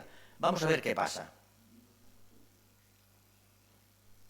A nosa atención foi centrada no compostaxe comunitario porque xa vedes que ten moita potencia e aparte era como un ex nihilo, porque compostaxe individual moita xente facía. As plantas, obviamente, eu veño dese mundo, dirixín moitas plantas na miña vida de compostaxe, de biogás. Empezamos co comunitario. Isto é unha foto moi bonita porque isto é un gusano que apareceu nun compostador noso. Ben, nos, digamos, promovemos un sistema de very low tech, pero xusto a que necesitamos, non máis. Por que? Porque necesitamos pequenas instalaciones coa tecnoloxía adecuada. En que se sustituye eso? Pois se sustituye en necesidade máis personal. Aquí alguén falou da necesidade de personal precisamente no local. Claro, lóxicamente, la España vacía ou la Galicia vacía. Pois é eso, obviamente. Si caes en manos de multinacionales, non estás precisamente promovendo a fixación de población no teu sitio, máis ben ao revés. Pois nos residuos é manifiesto, e claro, non? Somos a primeira experiencia europea en formación de personal propio. A única condición que lle puxen eu á vicepresidencia de Diputación cando me fichou é quero formar equipos específicos de técnicos especiales para isto. Levamos xa 4 cursos. Temos o curso homologado xa por a Universidade de Vigo e a Universidade da Coruña. E en moitos lugares de Europa están pedindo referencias precisamente para iso. Mestres composteiros. Ademais de outra serie de cousas que ahora explico aquí. Facemos conferencias, temos un programa escolar, etc. O que fai todo Dios. Isto é a primeira promoción, aquí unha clase, aquí a segunda promoción, etc. Isto é unha semblanza de como nos levamos a todos os alcaldes e concellales a ver plantas por aí para que miraran que non é nada do outro mundo. Isto é moitos congresos que facemos, isto é a nivel escolar, isto é, levamos 2 anos recibindo o premio de experiencia digamos, destacable europea en compostaxe local en Bruselas, en Zero Waste Europa.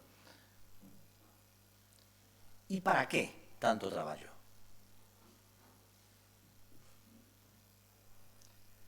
Pois para isto, pero millorado así.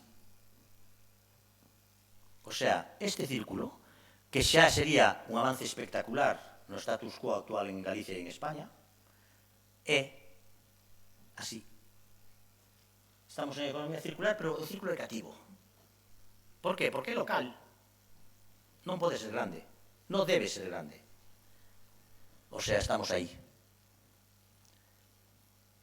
Chegaremos. Bueno, isto é un composteiro. Nos temos unha tecnoloxía de compostaxe tecnolóxica e científicamente desenvolvida. Tomamos temperaturas, medimos oxígeno, controlamos humedade. Eso non se facía, nunca. Por eso temos un equipo de técnicos formados. Somos os únicos que temos trazabilidade de datos. Os únicos de Europa. Aquí ten vido xente de Italia, de Holanda, de Austria, de todo, porque eles mismos non creían, non acreditaban que nos, tendo ese nivel tan cativo de instalación, tuveramos un control asequible de proceso e de analítica. É un coste, obviamente, pero un coste que vai periclitando co tempo, porque igual que na industria, ti cando creas un produto tens que analizar e demostrar primeiro, pero despois tes o espaciado entre analíticas, vai disminuindo, como é lóxico, e son de mantenimento. Ben, pois isto sempre traballamos en 3 fases. Non en unha nin en 2, en 3. E por que en 3? Porque nós obtemos un produto de Rotegrade 5, que é o test de calidade de compost, en 90 días, garantizado. O compostaxe é moi potente, un proceso térmico de baixa enerxía, pero moi potente. Aquí mismo está a 50 grados e aquí estamos a menos 3. Isto é la LIN. Isto non me deteño. Isto é o tempo que tratamos en encher o módulo de achega e isto é o tempo que tratamos en ter o produto acabado. O sea, nos achegamos nun módulo, cando pasa a primeira fase, transfegamos o segundo e depois transfegamos o terceiro. Por eso necesitamos personal. E ora, a donde temos chegado? Iso é a provincia de Pontevedra, e ora ledes este letreriño de aquí, donde hai a lenda, son 61 concellos, e vamos vendo, en función de tempo, pois temos 36 concellos que accederon a primeiro, adherirse para nós é decir si quiero, pero nada máis. Despois, a nosa adhesión é para que fagan algún compostador comunitario, para que miren si les convén, si non les convén, si cheira, si non cheira, si hai ratón, si non hai ratón, etcétera, etcétera, etcétera, e se depois atopa outro mellor, que o compre, e se non, que o rexeite, pero que o probe. Ben, 36 que se adheriron, despois se adheriron máis. Bueno, fago como isto teredes, está todo, e aquí cada puntito é composteiros que íbamos colocando, etcétera, etcétera, etcétera, etcétera, etcétera, etcétera, etcétera. Vale? Ora, chegamos a unha conclusión. O noso sistema tan espallado, temos tanta xente adherida, temos algún composteiro comunitario en cada sitio, pero eso non se nota en números macro. Entón, andamos ao Ministerio e dicir, e en canto disminuixe de solixo? Pois en nada. Por qué? Porque queda tan diluído que é como unha gota de agua no océano. Entón, abrimos unha línea específica para concellos que quixeron dar un paso máis. Ese paso máis era, xa non é faga usted o que queira, faga o que nós digamos, pero tamén o pagamos. Liña 2. Entón, se decimos que necesita 512 composteiros individuales máis 32 comunitarios máis unha pequena planta, ten que facer eso e nós o financiamos a 4 anos. Vale? Obviamente aí non podemos ter moitos concellos porque a liquidez, digamos, ten un límite. Ben, tivemos 5 máis Pontevedra que non podemos financiar porque por lei de régimen de base local non podemos financiar por encima de 50.000 habitantes, pero o fan eles, e ora entraron outros 4 que aparecen ora aquí. Vale? Esos son os concellos que temos ora 9, pero deses 9 acaban de entrar na segunda convocatoria. Ben, non abandonamos o compostaxe individual, inda que centramos a nosa estrategia no comunitario porque era estrictamente novedoso, non abandonamos o individual. Isto non ten nada, simplemente que no individual non facemos como Sagama, que regala uns composteiros e despois son caixa de ferramentas, caixa do can, non sei onde está, non me olvideime de montalo, non traballan solos. Nós, primeiro, non nos damos, o cedemos en usufruto. Por que facemos de ceder en usufruto? Porque, por lei, si ti yo das e despois ves que o ten de caixa do can e queres confiscar, non podes sin orden judicial. Se o tes cedido en usufruto, a terceiro aviso vas, entras na finca con toda a lei, non tes que traer o alguacil, e coxes e dices, señor, usted non o quere, vou dar ao veciño que o quere. O sea, no que nos importa a nós non é o composteiro que dar, digamos, pábilo á industria que os fabrica, sino o que o compostero fai. De feito, facemos un mínimo de visitas e medimos temperatura. E medimos, aí non medimos oxígeno porque sería moi tal, pero medimos temperatura, medimos enchido e medimos humedad. Por eso damos as ferramentas. Isto é un elemento para xitar, isto é un termómetro, e isto é unha galla que diseñamos especialmente, que está obtida de unha galla xa existente, pero que cambiamos o diseño, non? Ben, e cantos temos? Sogama ten metido aproximadamente uns 10.000 desde que empezou, hace 10 anos, en todo Galicia.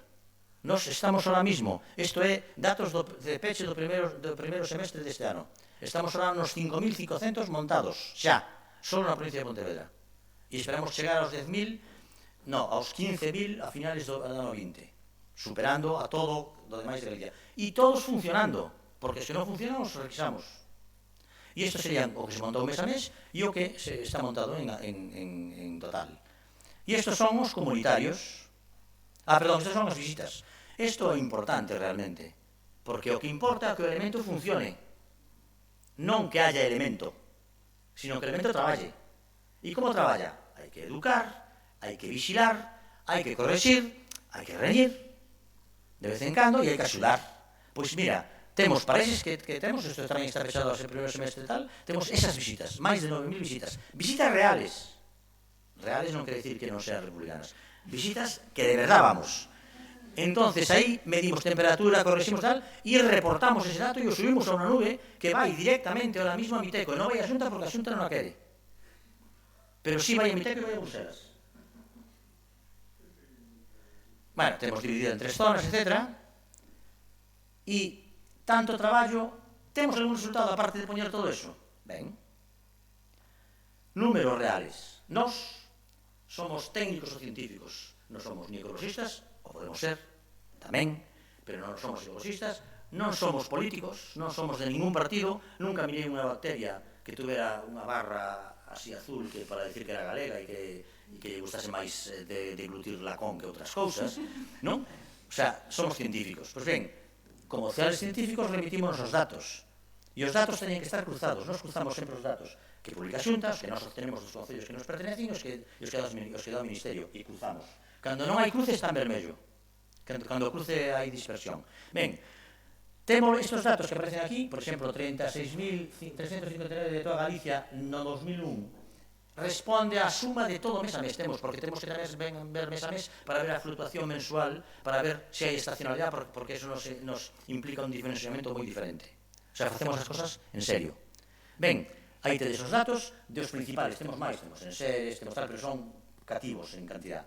Vidro, papel cardón, envases e embalaxes, total de selectivas inertes, os que se recollen selectivamente inertes, e que están constatados. E despois, Sogama, todo traducimos sempre a kilogramos habitante día. Por qué? Porque así internalizamos estacionalidade e internalizamos variaciones demográficas. Se un concello medra ou non medra. Lo que nos importa é non que aumente a ratio porque aumentou o dos residuos, sino porque tamén pode aumentar porque baixou os habitantes, etc. Entón, sempre, e consideramos se algo isto ou se non, etc. Facémolo, digamos, seriamente, a máis explicando o método. Ben, kilogramos habitante día. Sogama, o mesmo, etc. En vermello cando hai dúbidas a ese respecto. E todo eso o aplicamos para ver despois cal é a variación desde o ano 11 hasta o ano 19 para ver cal é a tendencia, porque dos datos descontextualizados non valen de nada. Eu, si quero que os datos reales me digan A, o sea, que sube, sempre teño dous datos en que amerrarme, pero si quero que me debe que baixa, tamén. O que importa é a tendencia, e hai que ter datos estadísticamente relevantes. Bueno, pois eso sería Galicia, e isto sería a provincia de Pontevedra. Por que me interesa Galicia? Porque contextualizamos, estamos en Galicia. Por que a provincia de Pontevedra? Porque eso é poñer foco. E por que me vale eso? Porque se eu estuve en Pontevedra e un concello que está nos revitaliza lle pasa algo, e outro concello que non está nos revitaliza non lle pasa eso, e o único elemento diferenciador entre esses dos concellos é o revitaliza, se hai unha cousa, se é mala, é culpa do revitaliza, e se boa, é mérito do revitaliza. Que casi un método científico. Pois ben, é moi interesante analizar os datos estadísticamente. Crisis, esta é a produción total de lixo en Galicia, os anos, aquí están os anos, e isto serían os kilogramos habitante día. Crisis, recuperación da crisis. Hai unha perversa correlación entre produción de residuos e bonanza ou crisis. Por qué? Porque cando estamos ben, tiramos, e cando estamos apretados, amarramos. Eso é un elemento, digamos, máis social que de outro estilo, pero é un elemento que se emplea como indicador moitas veces económicos en números macro. Pois ben, isto é a crisis, obviamente antes deso, recuperación da crisis. Desde que estamos no é o vermello, tanto é que estemos como que non estemos, a tendencia ni se nota. E isto que foi a Sogama, crisis, recuperación da crisis. Vale? Eso, por que están tres separadas estas? Porque aquí polo medio estarían Nostián, Lousame, etc., que tamén aportan aí, que non sei se poñer como reciclaxe ou non. Eu, personalmente, creo que non. En este caso, Pontevedra, como aí todo vai a Sogama, está moito máis perto unha da outra. E a diferencia sería o que serían as selectivas. Crisis, recuperación da crisis. Crisis, recuperación da crisis. Moi parecido. Ben, vamos agora a un concello xa noso, pero que está al ralentí, Pontevedra. Este sería exactamente o mismo tratamento de datos, e a relación de datos é exactamente a mesma. O sea, é metódica e metodolóxicamente pactada. De xeito que, cando representamos esa gráfica, solo con a visual da gráfica temos xa o resultado, porque senón sería moi tedioso. Ben, pois as gráficas, como vedes, son moi parecidas, pero na provincia de Pontevedra, no concello de Pontevedra, que xa temos unha certa actividade, mirade que xa hai unha tendencia baixa no que foi a Sogama e apúntase unha contención xa da recuperación da crisis. Ben, iso é moi importante, tede na cabeza polo que ven agora. Vilaboa, un concello estrela noso. Un concello que levamos 4 anos, que foi o primeiro que empezou a aplicar unha aposta moi audaz por parte da corporación, que lógicamente perderá as próximas eleccións. Bueno, o tratamento é o mesmo, solamente, quero dicir, aquí temos as variaciones interanuales do total de selectivas, aquí as variaciones interanuales de o que foi a Sogama, e aquí a da produción total, vale?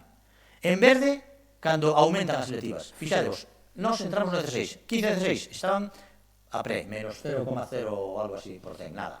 Entramos nos, no primeiro ano xa, de selectivas, que isto é moi importante, xa un 13,66 aumentaron. No segundo un 22, no terceiro, nos 3 anos que levamos, aumentou casi un 80% as selectivas. E nós aí ainda non tocamos, ainda que o tocaremos, ni rutas, ni contenerización, ni nada de amarelo, verde, azul, ni nada. Simplemente atacamos seriamente o orgánico e como consecuencia de separar o orgánico, a ciudadanía separou de maneira simpática. Simpatía en ciencia se entende que como cando tocas un do, unha guitarra aquí e unha guitarra que está parada ali, empeza a sonar o do, non?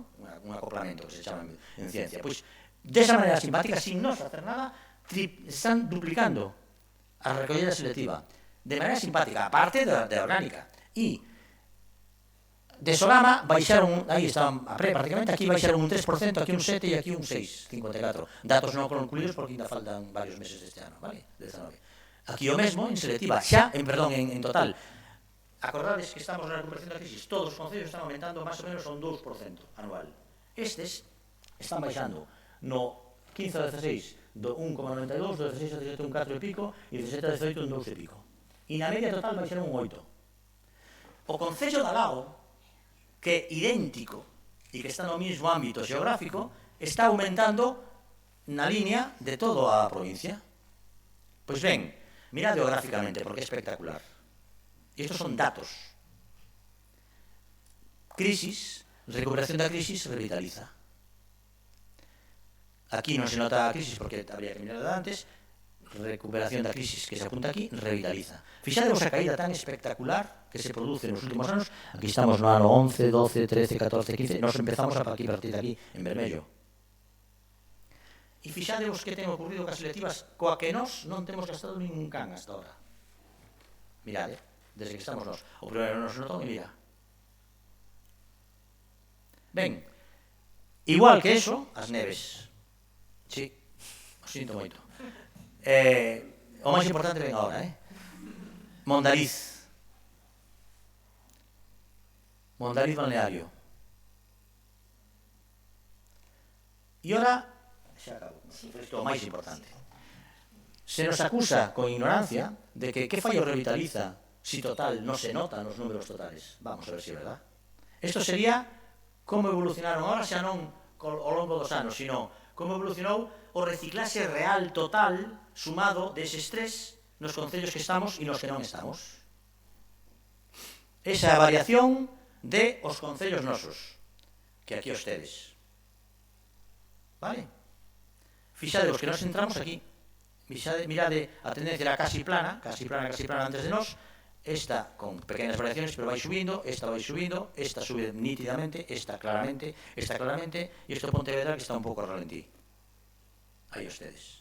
Estos datos, estos gráficas responden a datos que están presentados en todos los organismos oficiales. Ben, isto sería das selectivas que nós non traballamos. Que pasou cos outros concellos, que pasou co orgánico, se engadimos orgánico? Pois mirade, este interesante este cambio.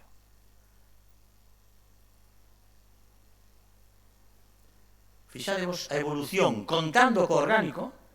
Mondariz balneario, o Grove están paralizados, isto é as Neves, isto é Vilaboa, etc.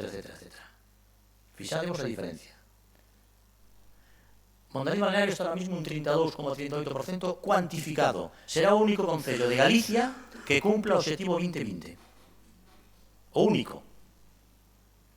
Os datos que deu usted antes de que o reciclaxe o 38% que España é un cuento chino, porque aí se consideran os TMBs, as que teñen unha caducidade hasta o 23, eso desaparecerá, eso solo se cuantifica aquí para dar, digamos, unha certa, pero en España está, datos do Ministerio, nos reunimos casi cada mes co Ministerio, aproximadamente no 18 como media de reciclaxe real, ese 33 engadindo as plantas de TMB, tratamento mecánico biolóxico.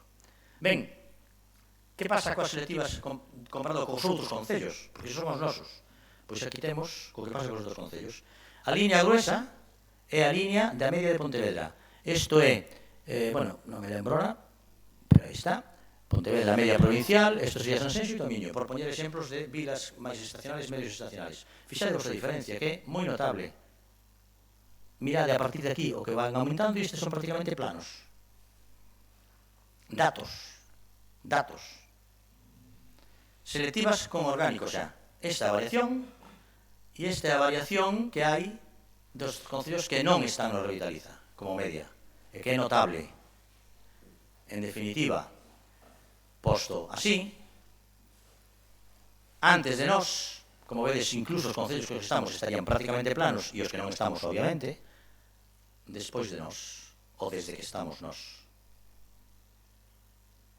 e donde non estamos. Hai moitas máis cousas ahora, que vou moi rápido, estes son fotos dos nosos composteiros, etcétera, etcétera, etcétera. Eso mirades na Vilat, temos no cuartel, aí as bacterias van en rigurosa formación. Isto na universidade, bueno, en fin, hai moitos de todo tipo, isto é precioso en Vilaboa. Temos un sistema de cribado, e ora un punto importantísimo. Este é un gran problema que crea problemas nas recollidas convencionales. Ledes o texto despois para non tal, pero aquí ledes as fotos. Esta é espectacular que ven agora.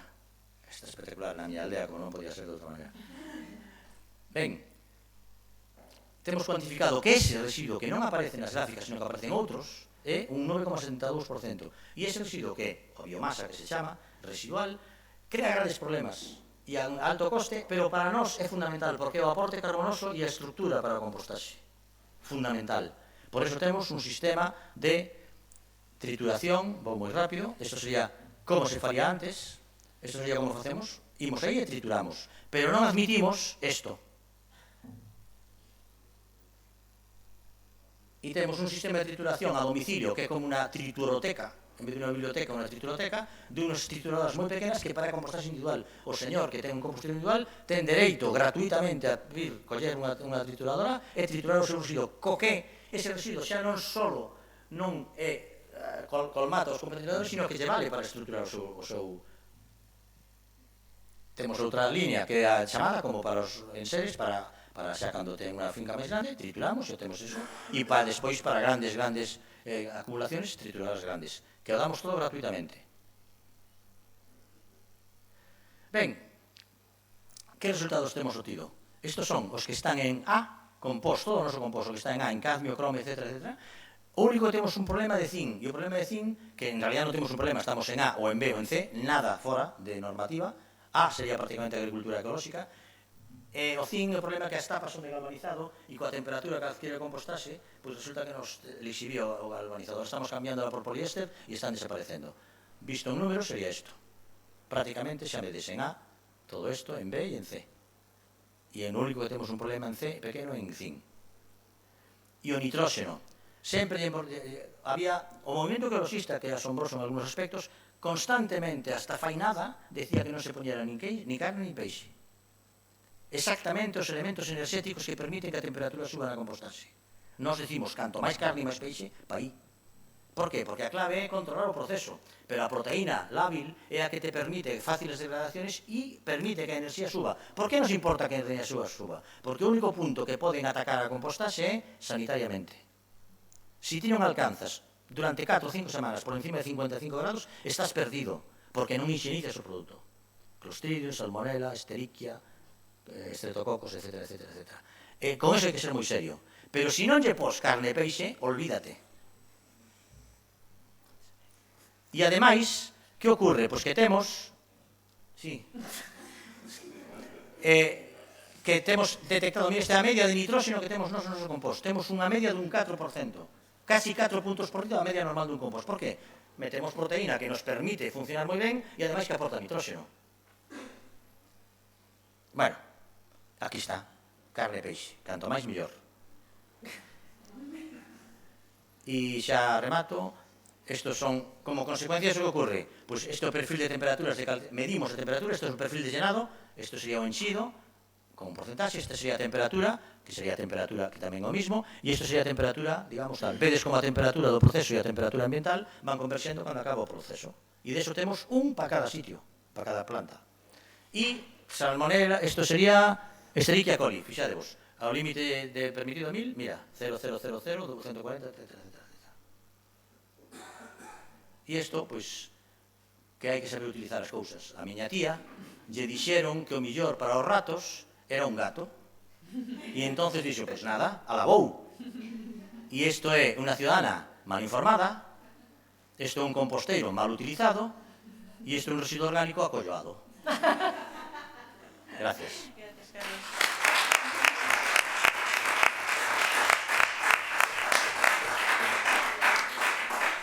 E perdón.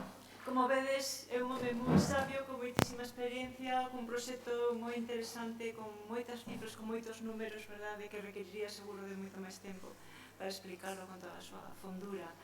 Pero bueno, grazas. Entón, como dixen antes, deixamos as preguntas para o final. Entón, si Isabel queres intervirtir, Isabel Fraga Castro vai presentar o proxecto A Roupa, que é un proxecto da Cáritas Diocesana de Santiago. Isabel é economista con moitos anos de traballo na posta en marcha e xestión de proxectos de economía social. Este proxecto que vai presentar pois tamén aúna ese aspecto de reutilización, de reciclaxe de residuos, pero tamén de economía social, que tamén é unha parte importante da economía circular. Era directora da Fundación Cadisán, Cáritas Diocesana de Santiago, e xerenta de A Roupa Santiago, responsable tamén doutro proxecto moi interesante que é a posta en marcha e xestión de hortas, un proxecto de hortas comunitarias para a reinserción social que poden coñecer un pouco hai anos, de que se desenvolve en Ordes. Sí, exacto, empezamos en Ordes. Moi ben, pois cando queiras, Isabel. Moitas gracias pola invitación e moitas gracias a vos por la presenza. Falaba Anabel ao principio do sector textil. A mí gustaríame comezar un poquinho esta presentación dando unha serie de datos de como está funcionando ahora mismo, como está no regulado o sector textil. En España, cada persoa consume unhas 34 prendas de roupa ao ano, desbotando entre 12 e 14 kilos de roupa, e non son os datos máis pesimistas dos que están publicados. O 73% dos materiais utilizados para a roupa acaban en vertedoiros ou incinerados. A produción de textiles, como todos sabemos, xera emisiones de gases de efecto invernadoiro. As sustancias perigosas escapan ao medio ambiente, afectando a saúde, tanto no proceso de fabricación como no propio uso das prendas. As microfibras de plástico que liberan nos procesos da lavadora están contaminando os océanos. A legislación actual, tal como decía Anabel, non obriga a unha recolleita selectiva deste tipo de residuo. Hasta ahora, coa entrada da nova directiva, coa posta en marcha, non era considerado un residuo municipal. Vedes que moitos concellos, falamos de Galicia, pero funciona igual a nivel estatal. Hai unha recolleita selectiva de roupa, calzado e complementos, pero tamén son moitos os concellos que, como non hai ninguna regulación específica, todo ese desbotamento de roupa calzado acaba no colector verde. Por tanto, incinerado no vertedoiro. Esa é a situación actual. Se falamos da industria textil, é responsable do consumo de 79.000 millóns de metros cúbicos de auga, xera 1,7 mil millóns de toneladas de CO2, xera 92 millóns de toneladas de residuos, 16 na Unión Europea. Calcúlase que as vendas de roupa se tripliquen no ano 2025 e con esos microplásticos que chegan ao océano. A roupa é a segunda industria, aínda que non o parezca, máis contaminante do planeta despois da alimentaria. E a Unión Europea, a través da normativa, da nova directiva que trata de abordar a problemática do residuo textil. Obrigaba, tal e como decía Anabel, a unos indicadores de reciclar como mínimo un 50% no ano 2020, que tal e como están as cousas non creo que cheguemos, é totalmente imposible. Exixe para 2025 un rexistro deste tipo de residuo, de todo o residuo, de todo o sector textil en toda a Unión Europea. Hasta ahora calquera pode poñer un colector de roupa porque non hai unha normativa que nin que te exixa ser gestor de residuo autorizado, nin unha trazabilidade do residuo. Non hai nada. Por que nace a roupa e por que Cáritas se involucra neste proxecto?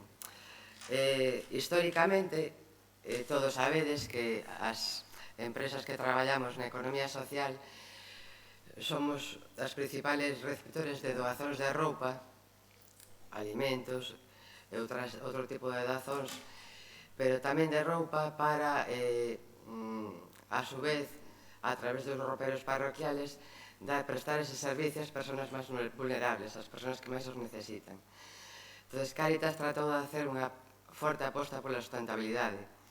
Aquí, na diócese de Santiago, fixémolo a través das figuras de empresas de inserción laboral. Constituímos unha fundación, a Fundación Carisan, Cáritas Diocesana de Santiago, que está participada ao 100% por Cáritas de Santiago, e a ferramenta que utilizamos son as empresas de inserción, a roupa e a hurtas.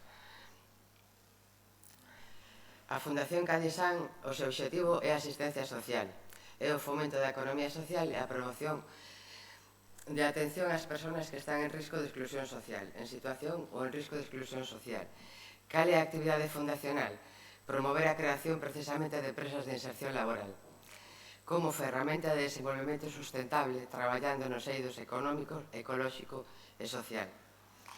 A roupa,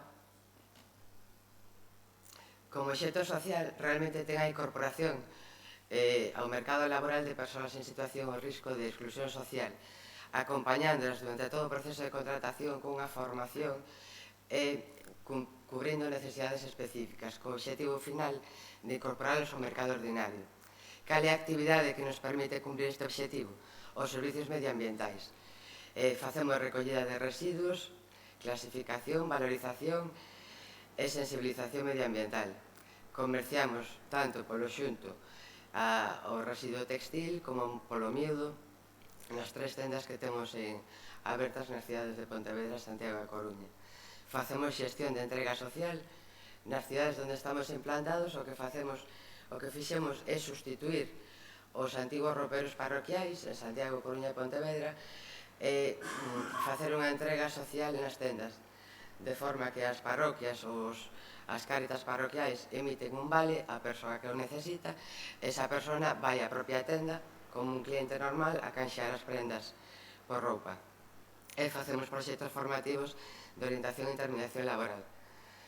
Para non liarme moito, simplemente presentamos a Hortas. A Hortas naceu en xuño deste ano, son explotacións de agricultura ecolóxica que comenzamos en Ordes. Temos previsto extrapolarlo a outras localidades da diocesana, pero como proxecto piloto comeza en Ordes. Dedicámonos a la explotación de horticultura en invernadoiro e ao aire libre.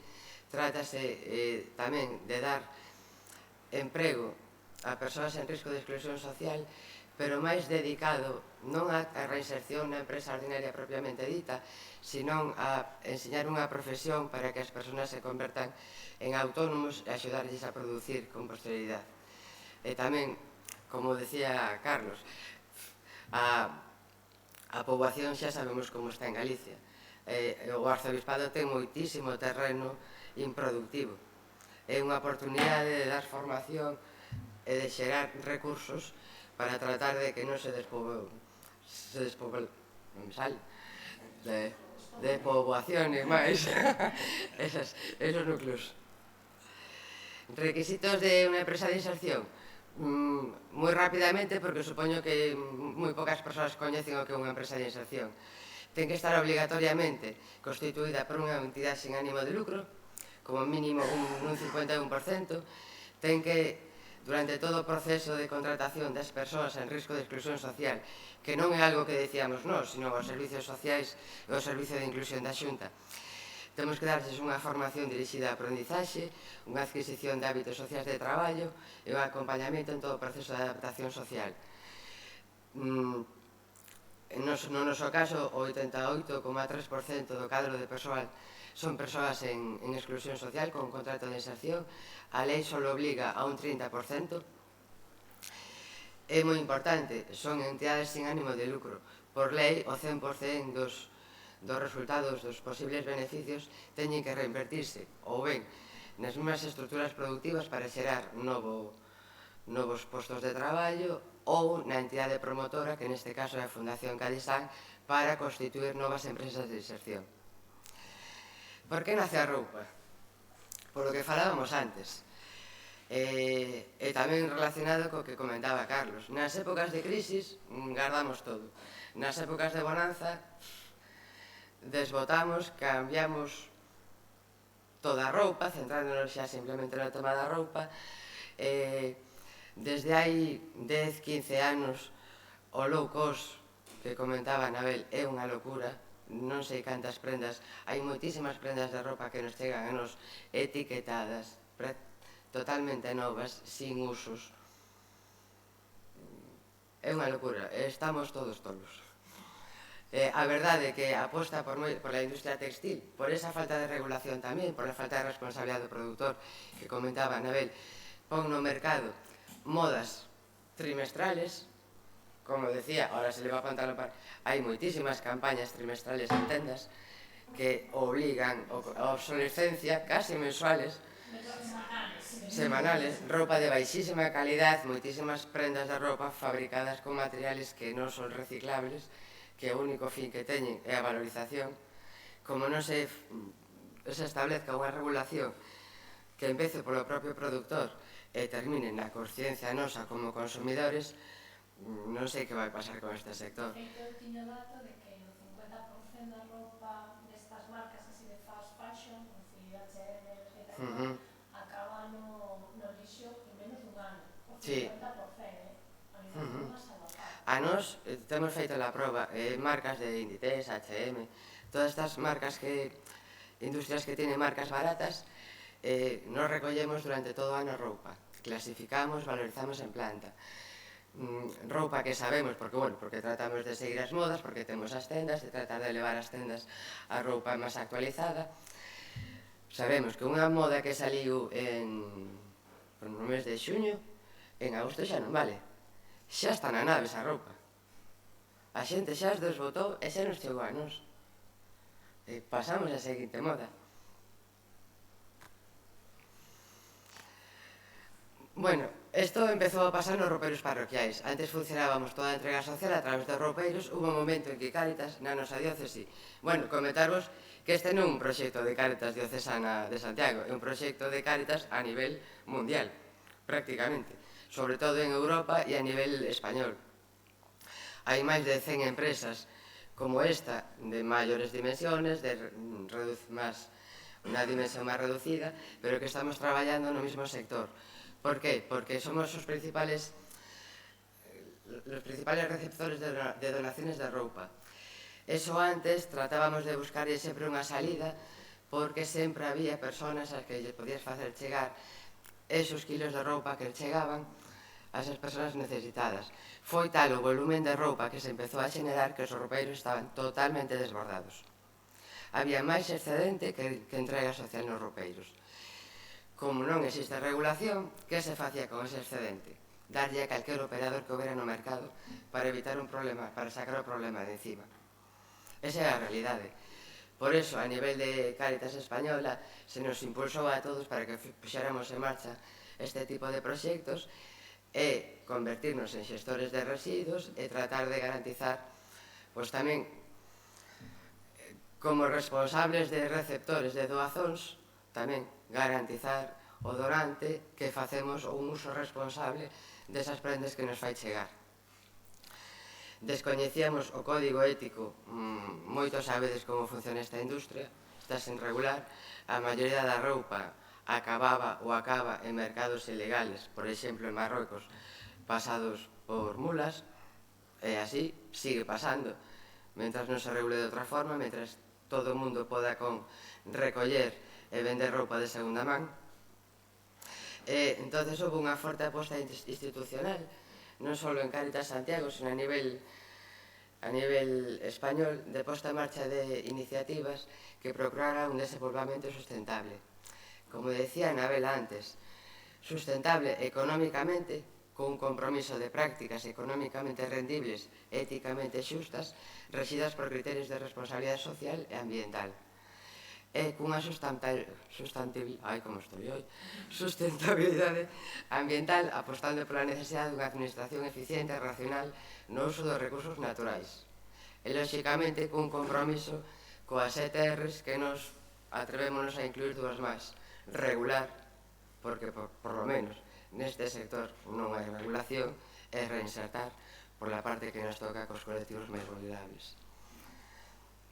O que facemos, temos unha planta no polígono de Tambre, ahora mismo temos, recollemos o excedente dos 57 rouperos parroquiais que siguen funcionando e dos colectores que temos instalados. Nesa planta o que facemos é clasificar o produto reutilizable separándolo do non reutilizable.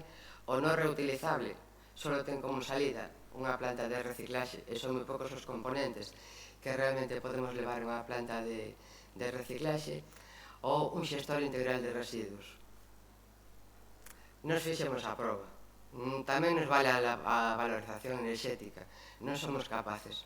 Non sabemos si pagamos 67 euros tonelada por levar ao vertedoiro a un xestor integral de residuos e sabemos que toda a roupa que nos desechamos porque non se pode reutilizar acaba enterrado nos vertedoiros, pero aquí en prácticamente toda España.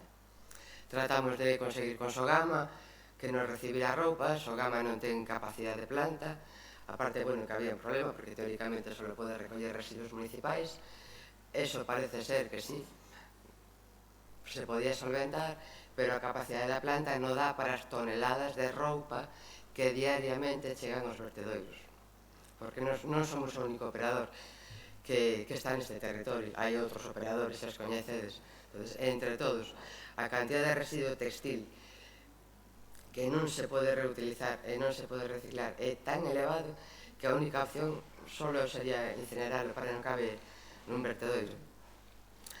Despois, o produto reutilizable separámoslo, vendemos na venta polo xunto, en ventas nas nosas tendas, onde tamén facemos a entrega social, e da venta nas tendas e venta de produto preparado para a reutilización e de onde obtemos os recursos económicos. Xa termino. Os nosos medios de recollida son visibles, sabes que prima a imaxe corporativa de Cáritas non só en Santiago, sino en moitos dos territorios, aunque hai outras marcas dentro de Cáritas que prima máis a segunda marca que a Carita marca. O noso territorio de actuación son as provincias de Pontevedra e Coruña. Vigo non, porque xa hai a Cáritas Tui Vigo, que por certo comezou este ano con un proxecto similar. Están arrancando xa coa empresa de inserción en Coruña. Va desde Fene hasta Cangas. Ferrol, xa temos 218 colectores ahora mismo. Reutilizamos todos os recursos posibles para conseguir instalar novos colectores. Hai moitos concellos moi sensibilizados na recollida selectiva, outros que non queren impoñer recollida selectiva. En esos casos vamos a empresas privadas para tratar de colocar ali os colectores e dar servicio a esos municipios que de outra forma a través dos concellos non o conseguimos. Por exemplo, están os compañeros de Begalsa que sempre fixeron recollida selectiva de textil. Faremos unha colaboración. Temos a nivel de España convenios cos Carrefour, co Corte Inglés, con Ikea. Vamos traballando noutros eidos sempre que non nos é posible facelo a través dos municipios, dos concellos. Nas tendas de roupa de segunda mano o que tratamos é de sensibilizar, sobre todo na reutilización da roupa. A mí tenme pasado de estar en tenda e a xente entrar a comprar e cando se dá conta de que unha prenda de segunda mano porque está en perfectas condicións, dice, non quero. Se é de segunda mano, non, vome. Temos unha serie de prexuicios aún. Todos presumimos, vamos a Londres, vamos a Las Gangas e compramos roupa de segunda man, porque, ademais, tamén parece que faz unha labor ali porque son entidades sociales sempre tamén as que están detrás. Aquí en Galicia estamos tratando de concienciar a xente hacia a compra, a reutilización da roupa, compra de roupa de segunda mano, sobre todo nesta época que as modas varían tanto. Se é un capricho dunha prenda que te vas poñer un día, vai a unha tenda de roupa de segunda mano, porque vai che costar a mitad e sabes que esa roupa, que esa prenda non a vas a volver a utilizar.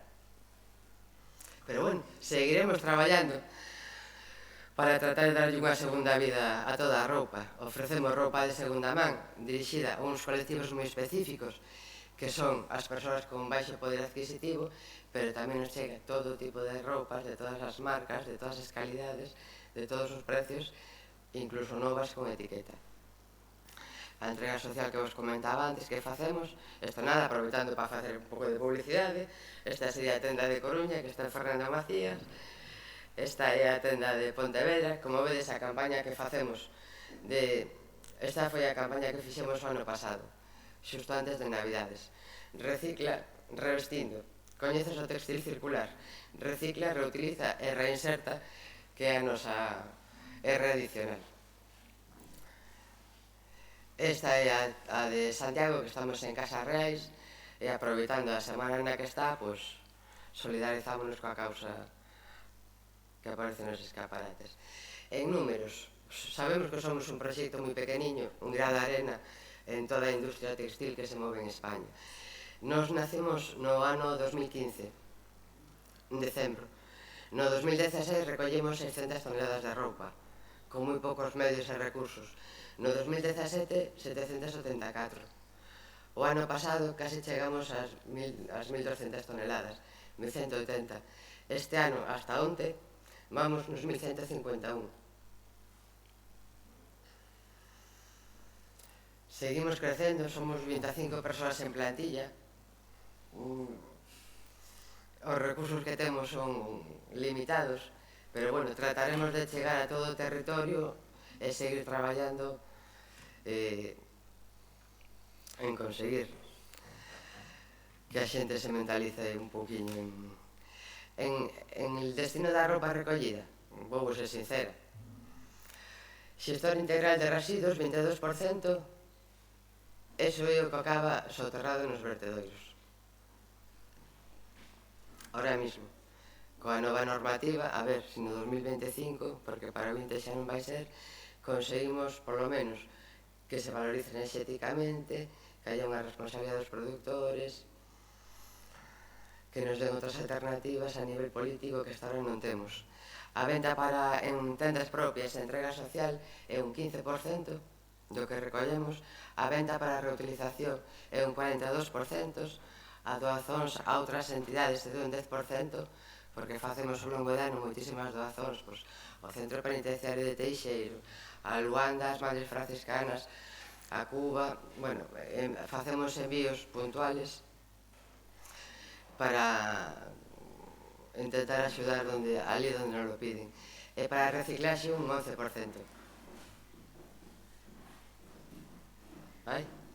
E nada máis para a miña parte.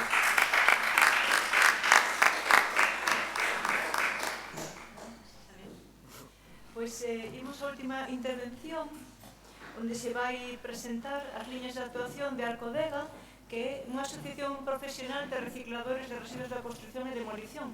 Esta mañá se nos presentaba un dos eixos da Estrategia Galega de Economía Circular, que ten que ver coa construción, coa edificación, tanto no emprego de materiais reciclables na construción ex novo, como co destino que se dá despois a este tipo de residuos, que son tan importantes os principais a nivel europeo. Nun principio estaba previsto que intervira Benito García Carril, que é director de comunicación, que preside a asociación, pero tivo un accidente, parece que doloroso, pero non moi importante, pero que lle impide achegarse aquí, de modo que vai ser Elvira Camarero Pérez, que é membro dunha empresa asociada a Arcodega, especialista en xestión de residuos industriais, a que vai presentar estas liñas de actuación desta asociación de recicladores. Se queres facer unha outra presentación, porque non teño datos e queres falar un poquinho máis de ti, pois, en fin, como queiras. No, porque no, la importante aquí no soy yo. De hecho, os pido disculpas porque vengo de rebote, de hacer además esta mañana una ponencia y trabajar en una mesa redonda sobre la responsabilidad social corporativa y la economía circular, de manera que no he tenido tiempo material ni de ver la ponencia que me ha pasado Benito. Entonces, voy a tratar de hacerlo lo mejor posible y también no ocupar mucho tiempo porque veo que vamos cortos. La Asociación de Recicladores de Residuos de la Construcción y Demolición de Galicia nació en el año 2005 y tiene dos objetivos principales: hacer frente a todas las dificultades a las que se enfrenta el sector, buscando alternativas y buscar siempre las mejores tecnologías disponibles para garantizar el reciclaje de los residuos y la valorización de los mismos, y promover una gestión ambiental adecuada con la aplicación de los productos resultantes de estos áridos en diferentes áreas. Está formada por los miembros que veis aquí. En cuanto a novedad, y aprovechando además que estoy yo, donde pone el Grupo Gestan y Conteco Contenedores de La Coruña, nos hemos fusionado y somos ahora Gestan Contenedores de La Coruña, siendo el principal reciclador de residuos industriales y de construcción y demolición en la provincia de La Coruña. Desde Arcodega, ¿qué es lo que presentamos? Pues herramientas de trabajo que permitan a todos los asociados y a todas aquellas empresas o particulares o del sector de la construcción que deseen hacer un buen plan de residuos, porque previo a cualquier proceso constructivo, de demolición, de construcción nueva o de reforma, tiene que ir acompañado de un plan en el que se pueda verificar o determinar previamente qué es lo que se va a generar para gestionarlo adecuadamente. Ponemos a disposición estas guías de buenas prácticas con reglamentos de certificación de producto, que no voy a entrar en detalle, es que es muy pequeñito, y con herramientas para que puedan los profesionales estimar la cantidad de residuos que se generan en las diferentes obras en función de si se trata de obra nueva, como decía, reforma o demolición. La composición de los residuos es la que veis reflejadas en esta tarta. El 75% de los residuos que se generan en el sector de la construcción son lo que llamamos nosotros residuos pétreos, que está conformado por hormigones, cerámicos, piedras, tejas y demás, que es con lo que vamos a conformar los áridos. Y una vez que separamos todos estos elementos, si os dais cuenta, el 25% restante son propiamente también reciclables. La madera es 100% reciclable, el vidrio, el plástico, los metales, los asfaltos con un tratamiento adecuado, los yesos, papel, y hay un porcentaje ya muy pequeñito, que es esa basura, esa mezcla final, que ya no hay posibilidad de hacer nada con ella por el grado de contaminación que tiene con impropios. Pero como si os dais cuenta, estamos hablando, lo decía antes en la presentación, que a nivel europeo es el sector que más residuos genera, en torno al 80% del total de los residuos que se generan son residuos de construcción y demolición en Europa, y el 95% de los residuos generados en esta actividad son totalmente reutilizables, recuperables o valorizables.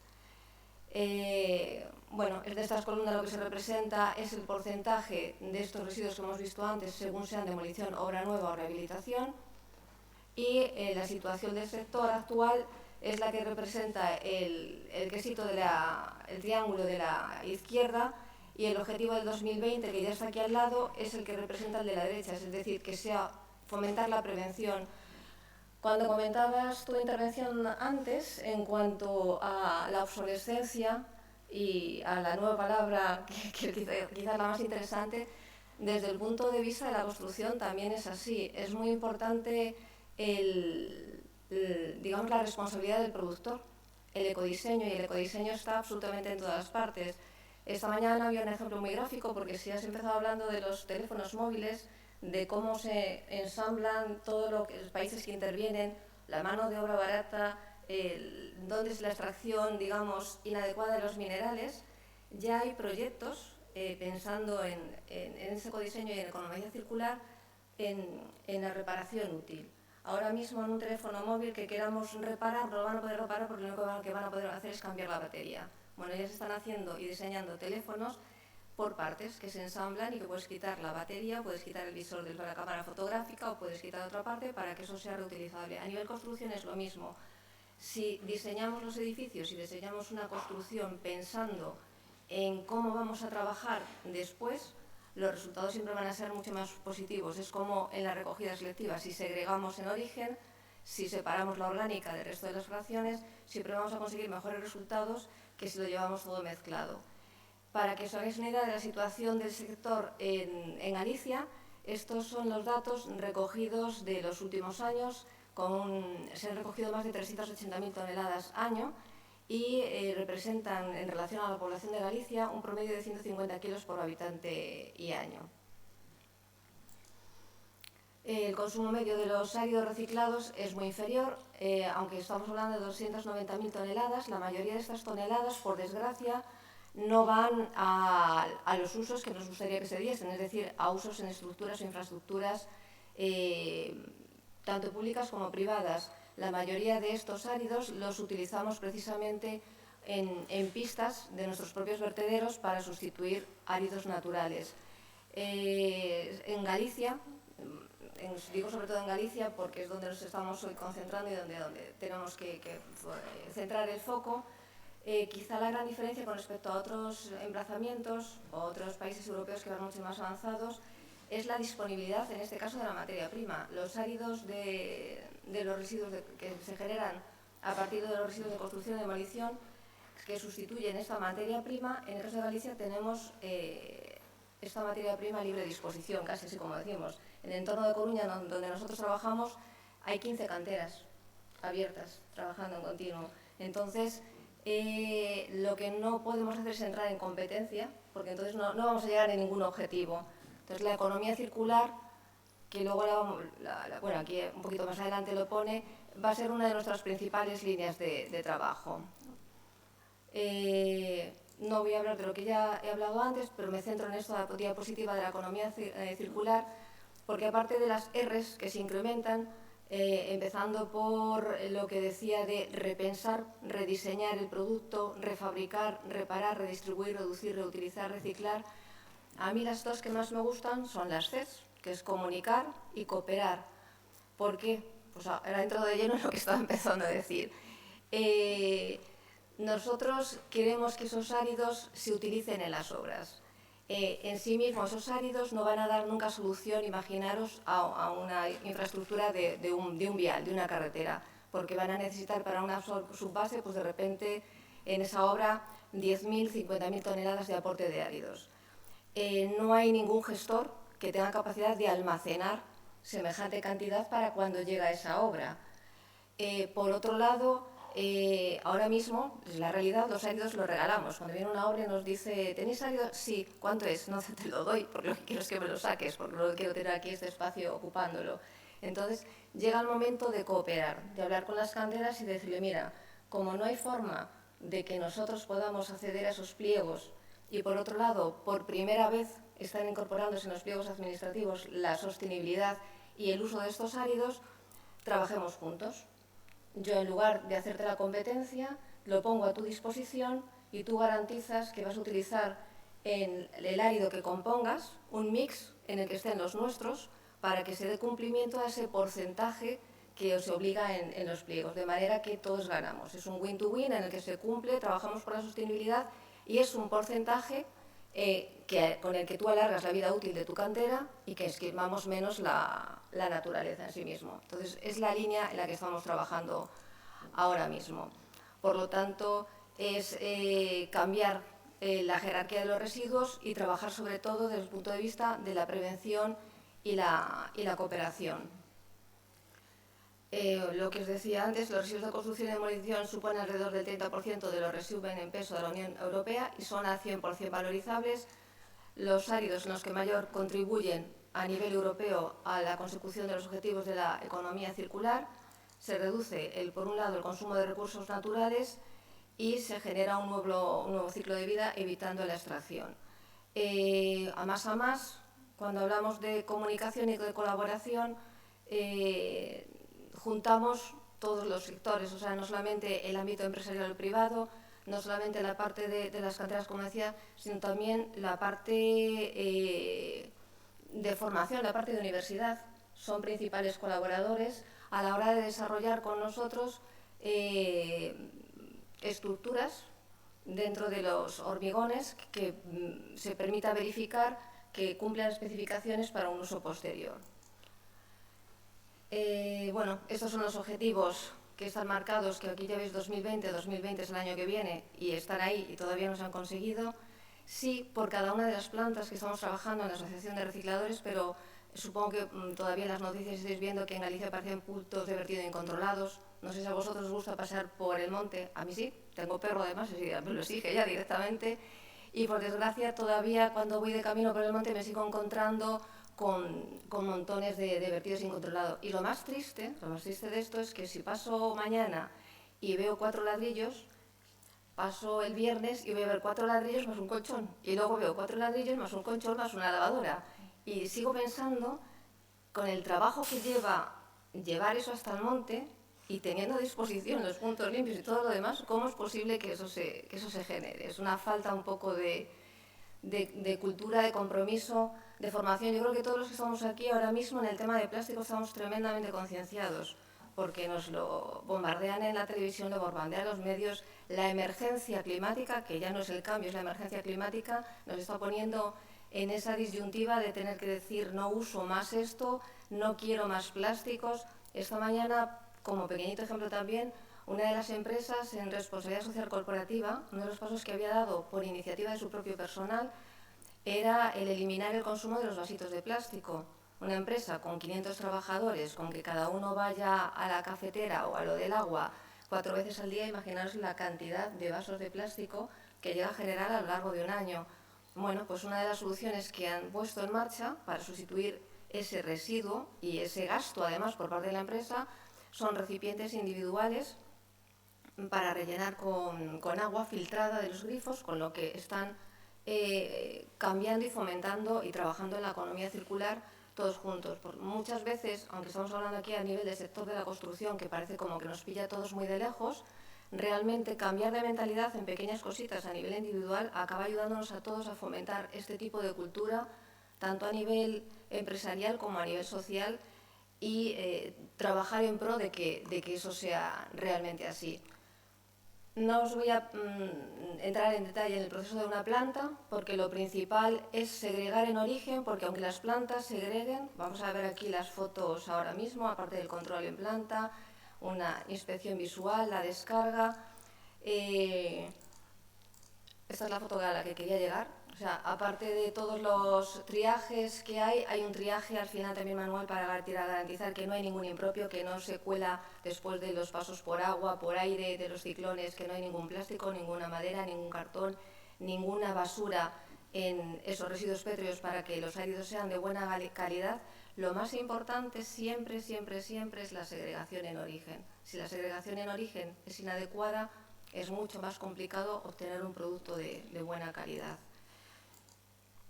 Son fotos de distintas imágenes. La generación de los distintos áridos que podemos producir, desde un fino 0,20 para relleno de canalizaciones, rellenos de jardinería, compactaciones, rellenos de nivelación, bacheo en caminos rurales, áridos medios 20-60 para trabajar en pavimentos, redes de drenaje, protección de cubiertas, zanjas, muros, estabilización de terrenos y bases de pavimentos de hormigón. Una zahorra mixta, la 0,40, que es la que más se genera habitualmente, zahorras artificiales para rellenos, para recebos, para bases de subbases, capas granulares, suelos mejorados y pistas forestales. Esta es un poco una declaración de prestaciones, porque todos los áridos tienen también su ficha técnica con el uso y las condiciones que se puede dar de cada uno de ellos. Y lo más importante es que lo veáis en la aplicación real.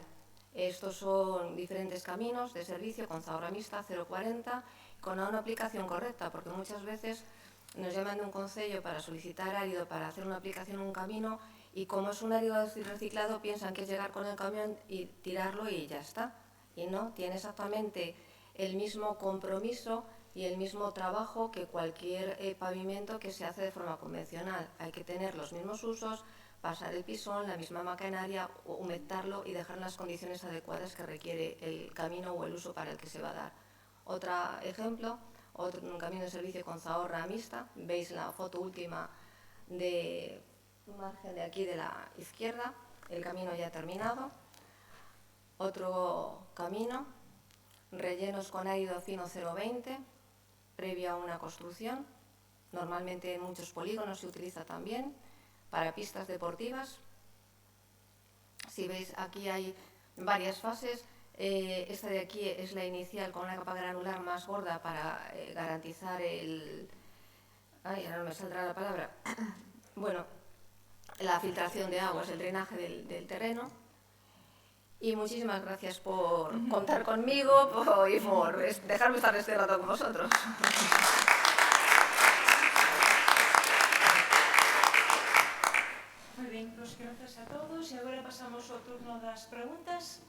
que poden referirse a calquera das intervencións ou mesmo, primeiro o público, despois se queres tamén comentar entre vos, pois perfectamente.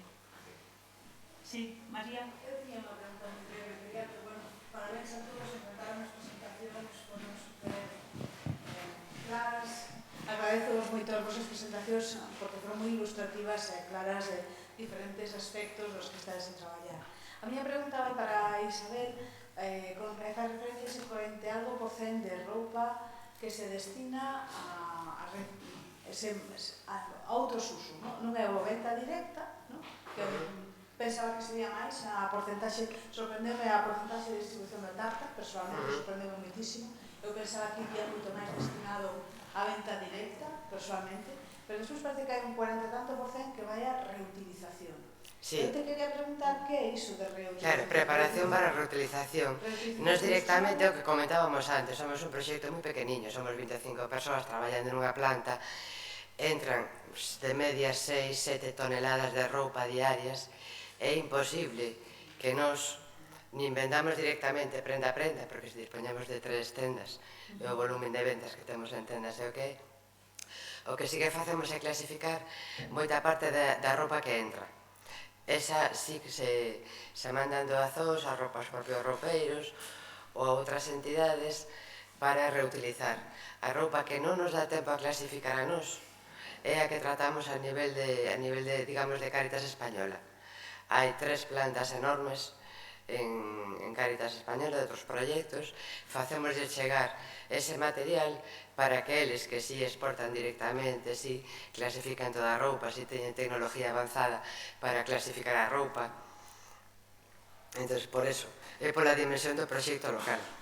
Cando falamos de preparación para a reutilización, realmente non é material que se desbote, é simplemente que nós internamente no proxecto local non o podemos facer, pero si dispomos de outros recursos aos que lle facemos chegar e si eles con outra tecnoloxía e con outros medios poden darlle unha segunda vida. Preparación ou colaboración con algunhas fundacións que hai que están interesadas na reciclaxe de roupa para incluir no seu propio proceso productivo. Temos pasado, pero é unha porcentaxe mínima. Sí, é unha porcentaxe mínima. É un moi breve isto tamén para Patricia, preguntarvos este proxecto en sí como naceu? Porque non me quedou claro como naceu o vosso proxecto. Cando, por dar alternativas, sabes, en plan, pues cando falamos de, ao final, cando falas de recursos naturais, de sobreconsumismo tal e cual, o que che fai, ao final o que nos acusan, non, os movementos ecologistas a veces ese discurso negativo, en plan, Dios mío, te vas a cargar el planeta, non sei que está ben, pero, sabes, en plan, tamén tens que darle alternativas a xente, e unha das alternativas, moitas veces, non sei se vos pasa, pero a nos pasounos de que non sabes onde a mellor reparar un ordenador, tes verdadeiros problemas, entonces pois eso, dar alternativas. Por eso a primeira fase foi o dos establecementos e unha segunda tamén en plan, vale, pero isto quedase como que non quedaba moi limitado, entonces en plan, bueno, pues vamos a actuar no ámbito político, e por eso o tema das firmas. Exactamente.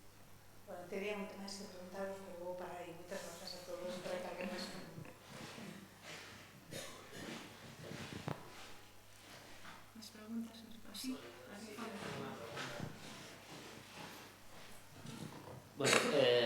Bueno, primero gracias a todos por las presentaciones que me han parecido muy interesantes.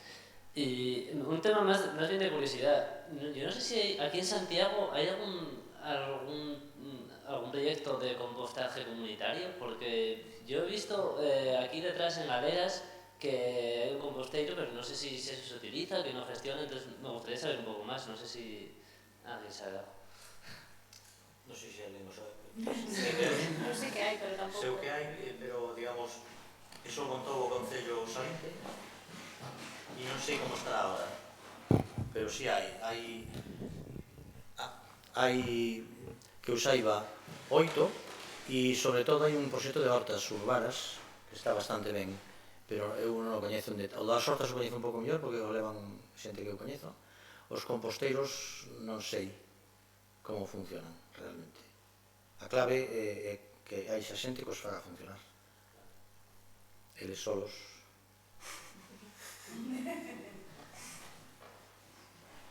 Bueno, nada más, y a Patricia me gustaría decirle también que su iniciativa me parece muy buena, y yo tengo un amigo en Oviedo, yo soy de Oviedo, que tiene una empresita pequeña de reparación de móviles, sobre todo de pantallas, y bueno, creo que le voy a comentar que mete también su negocio en la página web, que igual le viene bien. Nada más, gracias.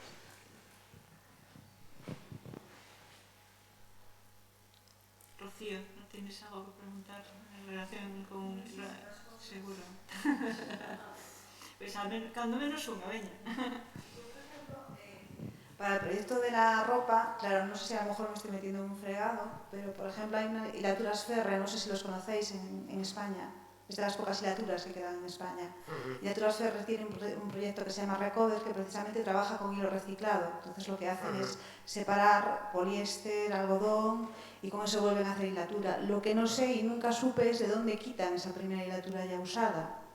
Pero siempre me pareció muy interesante precisamente que las iniciativas como vosotros, que a veces os llega ropa que ya no podéis hacer nada porque está mal, pues que acabe en algún punto de tratamiento como ese sería una muy buena solución. Ellos tienen una materia prima y vosotros pues, os deshacéis del punto. A nivel español, a nivel de Cáritas Española, sí hay proyectos, incluso hay investigaciones en curso para tratar de hacer hilaturas y reutilizar todo el material, que hasta ahora no se puede reciclar. El problema es lo que comentaba Anabel al principio. Estamos hablando de economía circular. A veces los costes... Claro, el algodón es un material reciclable. El tejano azul, bueno, cada vez hay menos prendas de algodón, gracias a Dios, 100%, por lo menos no reciclables, pero el algodón que sí es reciclable, ¿cuál es el problema que tiene? Tejanos. Para reciclar un tejano, para convertirlo en hilatura, hay que quitar las cremalleras, las costuras, los botones. Al final se convierte las etiquetas en un proceso tan costoso y llevarlo a destino. Porque hay 2 empresas en toda España que se dedican ahora mismo al reciclado de textil. Si no, tienes que llevarlas a Marruecos, a Francia. Es un problema también de costes. Sí, me imagino. Otra de las soluciones que sé que se estaba dando, por ejemplo, era con tejidos no tejidos. Por ejemplo, para el relleno de automoción, aislantes incluso también se utilizaban. Sí. Que a lo mejor da menos problema porque el proceso es más de compactado y abierto, ¿no? De la fibra, no es como el reilado de Recover, pero sí, ese es uno de los grandes problemas, separar las fibras y que sean exactamente del mismo material. Y ya que me han dado el micrófono, puedo seguir preguntando. Es que en este caso cambio de ponente porque para Carlos, precisamente yo ahora mismo estoy en otro proyecto de alimentación y tenemos un proyecto con restaurantes y quería saber si ves aplicable, en nuestro caso por ejemplo lo que intentamos es conectar directamente a productores con el restaurante para que se abastezcan. Y lo que queremos hacer es la segunda fase, que esos residuos que tiene el restaurante se composten y se lo lleve el productor para que les valga de abono. Pero nos encontramos con varios problemas. Uno, un restaurante que sea en el núcleo estrictamente urbano no tiene un espacio para poner un compostero. 2, no sé hasta qué punto es legal, sin un permiso de gestión de residuos, que ese productor se nos lleve el compost y que lo pueda utilizar. Para nós ten sido un dos descubrimentos e un dos problemas máis curiosos, non? Cando iniciamos o compostaxe comunitario, pensábamos en eso, en comunitario. En realidad, ahora, os 70% dos composteiros comunitarios, entre comillas, que estamos metendo son unitarios, porque son para restauración. Nos temos detectado ahora mismo que dos residuos post-uso de comidas, de aproximadamente un 72-73% ven de tendas alimentarias e restaurantes e hoteles. Solo con eso xa é tal. Entón, digamos, legalmente é alegal. Non é ilegal, pero non é legal. É ilegal si queres vender o produto, porque entonces tens que darlo de alta en fertilizantes e afines.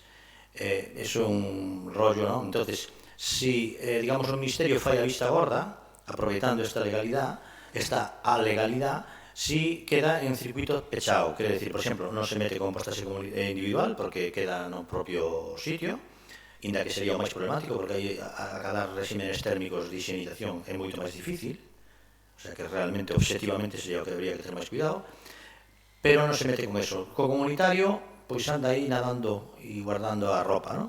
Está por vir unha normativa específica a ese respecto. Hai un gabinete na DG11 que está ahora generando eso. Nos temos pegado algunos patinazos aí. Más que nada porque nos restaurantes, temos ahora catalogados todos os restaurantes dos concellos adheridos, temos 44 concellos adheridos, de 61 da provincia. Digamos, poñamos o restaurante Luís de Vilaboa, cando empezamos. Eu, porque farei 2 cubiños ao día. Entón puxémoslle 6 módulos, inundounos. Puxemos 10 módulos, cada módulo son un metro cúbico, 1000 litros, inundouno. Puxemos 12, ora ten 18, e ao final estamos facendo recollida selectiva para levar a Monte do Cabalo, que é a planta que temos en Vilaboa, porque é bestial a produción que hai. É un sitio de banquetes, bodas, etc. Entón, digamos que nós temos detectado que hai un límite para ese tipo de tecnoloxía, que é unha tecnoloxía manual, ainda que tecnificada e manual, que está, digamos, no lindar dos 300 kilos día. Entón, un restaurante, un furancho, un hotel normal, digamos, podes tratalo con este sistema e, evidentemente, moito máis barato e moito máis ecolóxico. A partir de aí, habría que plantexarse. E despois, por exemplo, nós, no Luís, digamos, tiramos a toalla. Digo o nombre propio do Luís, porque somos amigos, ainda que discutimos constantemente, non? E no xeriátrico de Vilaboa, que produce aproximadamente o mesmo, estamos tratando todo. E continuamos tratando todo. Cal diferencia? Que Luís ten picos de estío, picos de verao, picos de fines de semana, cando ten unha convención ou unha boda é tremendo, e entonces non das abasto. Inda que a media anual está nos 300 kilos día aproximadamente. O xeriátrico está en 320 kilos día, pero cada día pim, pam, pim, pam, pim, pam, pim, pam, e non temos ningún problema. O factor de estacionalidade. É un elemento que consideramos estratégicamente relevante para obter vos datos a ese respecto como os que mostrei, non? É moi importante. Despois, hai, digamos, outro punto débil que tamén depende da bondad do que te teña que xulgar, que é, se te aplican a normativa Sandage, estás perdido. A normativa Sandage é a normativa máis caótica e máis... non hai por onde collera. Sandage los estudios dedicados a alimentación. Entón ten unos controles espectaculares. Nos, afortunadamente, nos metimos moito en terras e en términos elevados porque é o único que nos permite. Nos pasamos a normativa Sandage en comunitario, porque temos prácticamente por encima de 60 grados prácticamente 6 semanas, como mínimo. En individual, pois ninguén no mundo conseguiría superar unha normativa Sandage, porque son moi débiles con respecto ao entorno. Entonces un compostador de 400 litros normal, inda que o trates ben e tal, digamos, dificilmente superará de la etapa mesófila, o sea, de os 35 grados en inverno. Si alcanza a termófila puntualmente en verao. Bueno, que hai que poñer os puntos sobre as íes, non? En restauración, se empezades, digamos, é preferible facer un testeo de produción importante. Sí, Rocío, deixesme facer unha pequena pregunta en relación con isto. Para estas situacións de restauración, por exemplo, ou algún tipo de pequeno reactor axilizaría o proceso, suporía algún tipo de alivio, digamos, para eses picos, para esas grandes cantidades, en que logo foran a outro mes estático? Nos estuvimos utilizando un dinámico. Dinámicos hai, Jora, Colby, etc. Hai moitos, pero son caros. Son excesivamente caros. Nos fixemos un nos. E o tuvemos funcionando na Escola de Hostelería de Monteporreiro, de Pontevedra, que é a Escola de Hostelería máis grande de Galicia. Funciona ben, pero, digamos, solamente estaría justificado por cuestión de inversión, o sea, de inmobilizado, a partir de prácticamente, eu creo que os 1000 kilos día. Eso ten que ser xa un gran productor. Por exemplo, a Escola de Hostelería é un restaurante, pero que é unha escola, e entonces produce moito máis residuo que un equivalente, porque son platos que se fan para facer o plato, non para comer o plato, ainda que ten un comedor que podes ir ali, pero producen aproximadamente unos 510 kilos día. Nós ahora mismo estamos atendendo por compostaxe, digamos, comunitario, pero tuvemos un digestor. En Allariz hai outro, hai algún restaurante que os ten, digamos, eso creo que ten un umbral de masa crítica. O sea, só se justifica esa inversión a partir de certa cantidad, porque senón o coste por tonelada tratada sale máis caro que levar ao Sogama. Iba un poco por esa línea. Nosotros tenemos una gran colectividad, aparte de restaurantes más pequeños, que en restaurantes más pequeños es lo que dices tú, no generan tanto volumen. Tenemos, por ejemplo, un restaurante que es de menú diario, pero ahí juega mucho a reutilizar de la manera legal y cumpliendo con trazabilidad los residuos. Pero, por ejemplo, una colectividad que tenemos de 1.200, ahí sí que ya pasas lo que dices tú, una masa crítica, y de hecho se vieron como un problema, implantaron precisamente un poco de lo que hablamos, una línea para tratamiento de residuos ya previa, es decir, intentar generar menos residuos. ¿Cómo? Pues por ejemplo con el gramaje que se pone en los platos, a la gente se le deja repetir, pero primero se le echa poco y se le dice, oye, ¿quieres repetir? Te levantas todas las veces. Esto parece una tontería, pero generaban un problema tremendísimo de que, claro, lo que tú tienes en un plato, por ley y por lógica, está contaminado, no lo puedes servir a ningún comensal más, o ni siquiera dar como picnic o nada, es un residuo. Y esos residuos, por ejemplo, los generaban por ahí e intentando variar el gramaje consiguieron reducirlos. Cosas tan sencillas como no pelar las patatas. Le piden al productor que se las laven para que en muchos platos, pues si se fría la patata va con monda. Entonces evitan por ahí generar al menos el orgánico de cocina. Luego obviamente tienen el problema que tienen. Llegaron a poner un experimento de compost, pero el problema que se ven es lo que te comentaba, ¿qué hacen después con él? Porque ellos no, quiero decir, son una colectividad, entonces queríamos saber qué podemos hacer después con ese compost, si legalmente lo podemos trasladar. Y lo que llegaron a implantar fue una planta de deshidratación, por la cual, como tienen tan volumen, deshidratan y tienen pues, un residuo más compactado, que han trabajado mejor y bueno, pues, las aguas las tratan de otra manera. Fue lo que se llegó a hacer, pero yo te digo que, en colectividades tan grandes lo que se intenta es ya no llegar a generar ese volumen de residuos, porque para ellos obviamente legalmente es un problema incluso de logística. ¿Qué haces con eso todos los días? Una idea tan límite que llegaron a optar es, por ejemplo, de los restos de alimentación que sí se podrían dar a aprovechamiento humano porque no están en el plato, que es decir, a una olla y si vos hago 3 raciones y me quedan 7 en la olla, legalmente tenían tantos problemas para donarlo a un comedor social que directamente lo que hacen es, que es muy triste, lo donan a asociaciones de animales que legalmente tienen lo que dices tú, la legalidad para que ese alimento al menos vaya y no se incinere o no se composte cuando está en buenas condiciones. Es que muchas veces el problema que tenemos a la hora de intentar buscar algún método más eficiente es la legalidad. O sea, hay normas a veces no absurdas, pero muy estrictas que te complican un pouco a la hora de aprovechar. Sí, nós temos desgraciadamente ampla experiencia en ese terreno. Entonces, temos topado moitísimo con a legalidade, digamos. Ou máis ben coa aplicación da legalidade torcida, non?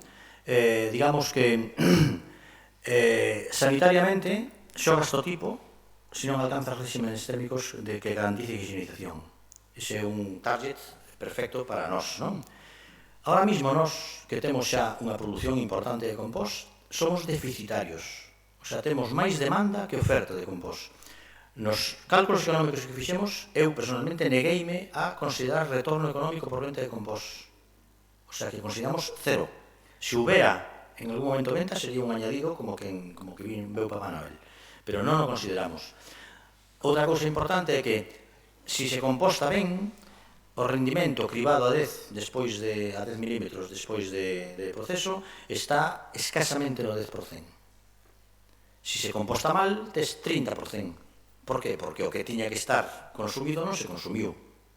Entón, esas cousas hai que verlo, porque hai un mito, que é un mito que ten raíces nas plantas históricas de compostaxe, que eu coñezo moi ben, que é que se facía un compost de merda que nadie quería. E entón tiñan un problema grave de tapón de compostaxe. Eso ocurre incluso en plantas con selectiva. Por qué? Porque non se prevé eso, non? Pero creo que é un fallo estratégico económico o considerar retorno económico por venta de produto final. Despois, respecto a foiseme olla. Algo que dixeches que me pareceu moi importante, pero me perdín. No, uso non hai ningún problema. No, vale, sí. Tuvemos un grave problema porque en moitos sitios nos estamos compostando platos maravillosos. Teño unha, podía mirarlo, platos extraordinarios que te comerías directamente ali. Intentamos e foi imposible, nos obligaban a cadena de frío. Non houbo xeito, fomos hasta todos os sitios, as consellerías, a todos os sitios, non houbo xeito. nos permiten, como facendo así, para a alimentación animal, que tamén é facendo así, pero para a alimentación humana nos permiten, nos obligan a cadena de frío, como un catering. Entón é moi difícil, prácticamente. No Carlos Oroza estamos reciclando 100%, porque gracias, Carlos Oroza e a escola de FP2 de Pontevedra, que é extraordinario o papel que están facendo. Bueno, pois están facendo xa un menú mensual, que pensan para o próximo curso un menú semanal, feito todo el con produtos das hortas que foron feitas con compost obtido de anteriores comidas. Eso sí que é circularidade. Eso sí que é circularidade senso estricto, non? Entonces, esas cousas son as que hai que intentar nese sentido. Digamos, o excedente de compost típico de plantas centralizadas é, digamos, non posible, ni tan siquiera ontolóxicamente, en unha economía local. Precisamente porque pecha o círculo en sí mesmo, non? Nos, por exemplo, no Príncipe Felipe, unha cidade infantil que depende da Diputación, ainda que está no Concello de Pontevedra, son 11 hectáreas. Ten 2 campos de fútbol, ten moito xardín e tal. Desde que estamos facendo todo o reciclaxe do comedor que dá comida a todos, a guardería, ás escolas, todo eso, que produce moito, produce tamén uns 300 kilos día de residuos, desde que empezamos a auto de compost non se compra nada para os campos, ni para abonar, ni para recebar, ni para nada. Todo é con compost. Todo. Non se compra nada desde entonces. É unha ruína industrial, pero para nós é excelente. E despois o problema de humedade. É moi importante, se abordades algún restaurante, unha das cagadas máis fortes que tuvemos nós foi non prever que no inverno se producen moitos caldos e sopas. E entón os caldos e sopas, se os botan directamente ao composteiro, tuvemos problemas graves de anaerobiosis. Por qué? Porque nos crea un problema de cubrición de poro, de tapamiento de poro, e nos pasa anaeróbico, e anaeróbico é terrible, porque a evolución, digamos, por la cadena trófica anaeróbica, produce butírico, basicamente, que é a cousa máis pestilente que hai. Os cheiros de podredumbre están asociados, basicamente, a un ácido graso de cadena corta, que é o butírico. Non se produce en procesos aeróbicos. Entón, eso tens que ter moi cuidado. Entón, inventamos un colador. Entón, en todos os restaurantes xa lle damos os cubos con rodas e un colador.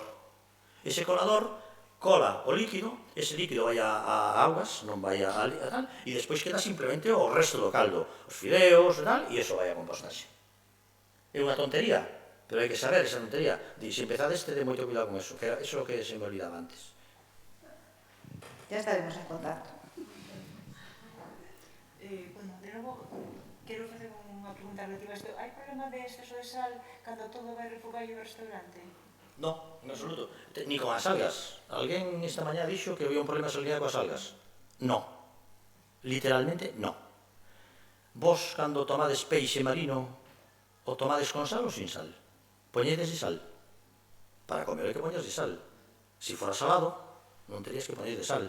Nos temos conductividades de menos de 4,16 centímetros en composto obtido con algas. Cal é a única precaución? Non podes coller alga e levar ao compostador. Tens que coller alga e deixala, pois, en inverno unha semana, en verao 3-4 semanas, que a máis é o que se facía antes, e depois meter a compostar. Non tens ningún problema. E o problema da area, que tamén esta mañá se dixo aquí, non só non é un problema, sino que é unha gran ventaxa, porque a alga dá un compost moi fino, moi tupido, que coa area é o que se chama un recebo. O recebo para campos de deporte é unha mezcla 50% compost, ou, en este caso non compost, se turba normalmente, con area, para que cree un equilibrio entre nutriente e capacidade de drenaxe. Entón, simplemente, para todo hai que saber. Nada máis. Bueno, pois, me parece que xa chegou o tempo de ir rematando. Moitas grazas aos asistentes, aos que quedades, sobre todo, que resistides toda a sesión, e a todos os relatores desta xornada tan completa. Bueno, pois, se queredes vir pechar o acto, señora coordinadora. Pecho, e entregando este libro para que se descanse xa de tanta viaxe. E con moito orgullo, non? Porque se a mañá había xente orgullosa, pois a tarde os que quedamos estamos todavía máis orgullosos. Se se fala moito de R's, eu creo que podemos rematar falando moito de Cs, non? porque eu creo que o que máis nos prestou, e creo que podo falar por todos, é a suma de coñecemento e concienciación, a parte da comunicación e a cooperación, porque creo que cada vez que escoitamos os porqués e os paraqués, e a verdad que non sei se Carlos, porque levas a C, pero foi un gusto escoitarte e ver como tanto coñecemento ben alineado e consentidiño pois produce moita concienciación e produce tamén moita cultura, por iso estamos aquí. E eu creo que é unha oportunidade para compartir, para a xente que despois vai a seguir os vídeos, tardarán un pouco en editalos, pero creo que temos unha oportunidade para compartir isto, para compartilo con todas as idades, porque cada idade parece que ten un coñecemento e hai que aglutinalos todos. E eu creo que foi unha oportunidade fantástica para pechar o ano dentro da sección, agradecer ás coordinadoras, a Maite e a María Maite, todo o traballo de contactar con todos vos. Creo que puxemos moitísimas cousas en común e, bueno, cantas máis realidades vayamos vendo mellor. E sabía que se me estaba esquecendo algo e me estaba dando tempo, como fixo antes Carlos, a honestidade. Eu creo que ao longo do día de hoxe, o que cada un foi contando de isto funciona, isto non funciona, isto non é perfecto, isto hai que aportalo, as cagadas compartidas de Carlos do que non funciona, eu creo que se cada vez máis nos eventos e nos encontros compartísemos os nosos erros, os superaríamos colectivamente. Cando só queremos presentar os likes e os me gusta, pois a veces sí, xeneramos máis oportunidades, imos con máis sorrisos, pero os sorrisos non teñen que ser emoticonos, teñen que ser de satisfacción de haber aprendido. Así que, en nome do Consello, moitísimas grazas a todos vos, a todos os presentes, a Teresa que nos diu a voz todo o día e, bueno, que a próxima vez podamos compartir máis éxitos, pero, dende logo, máis oportunidades de mellorar. Moitísimas grazas.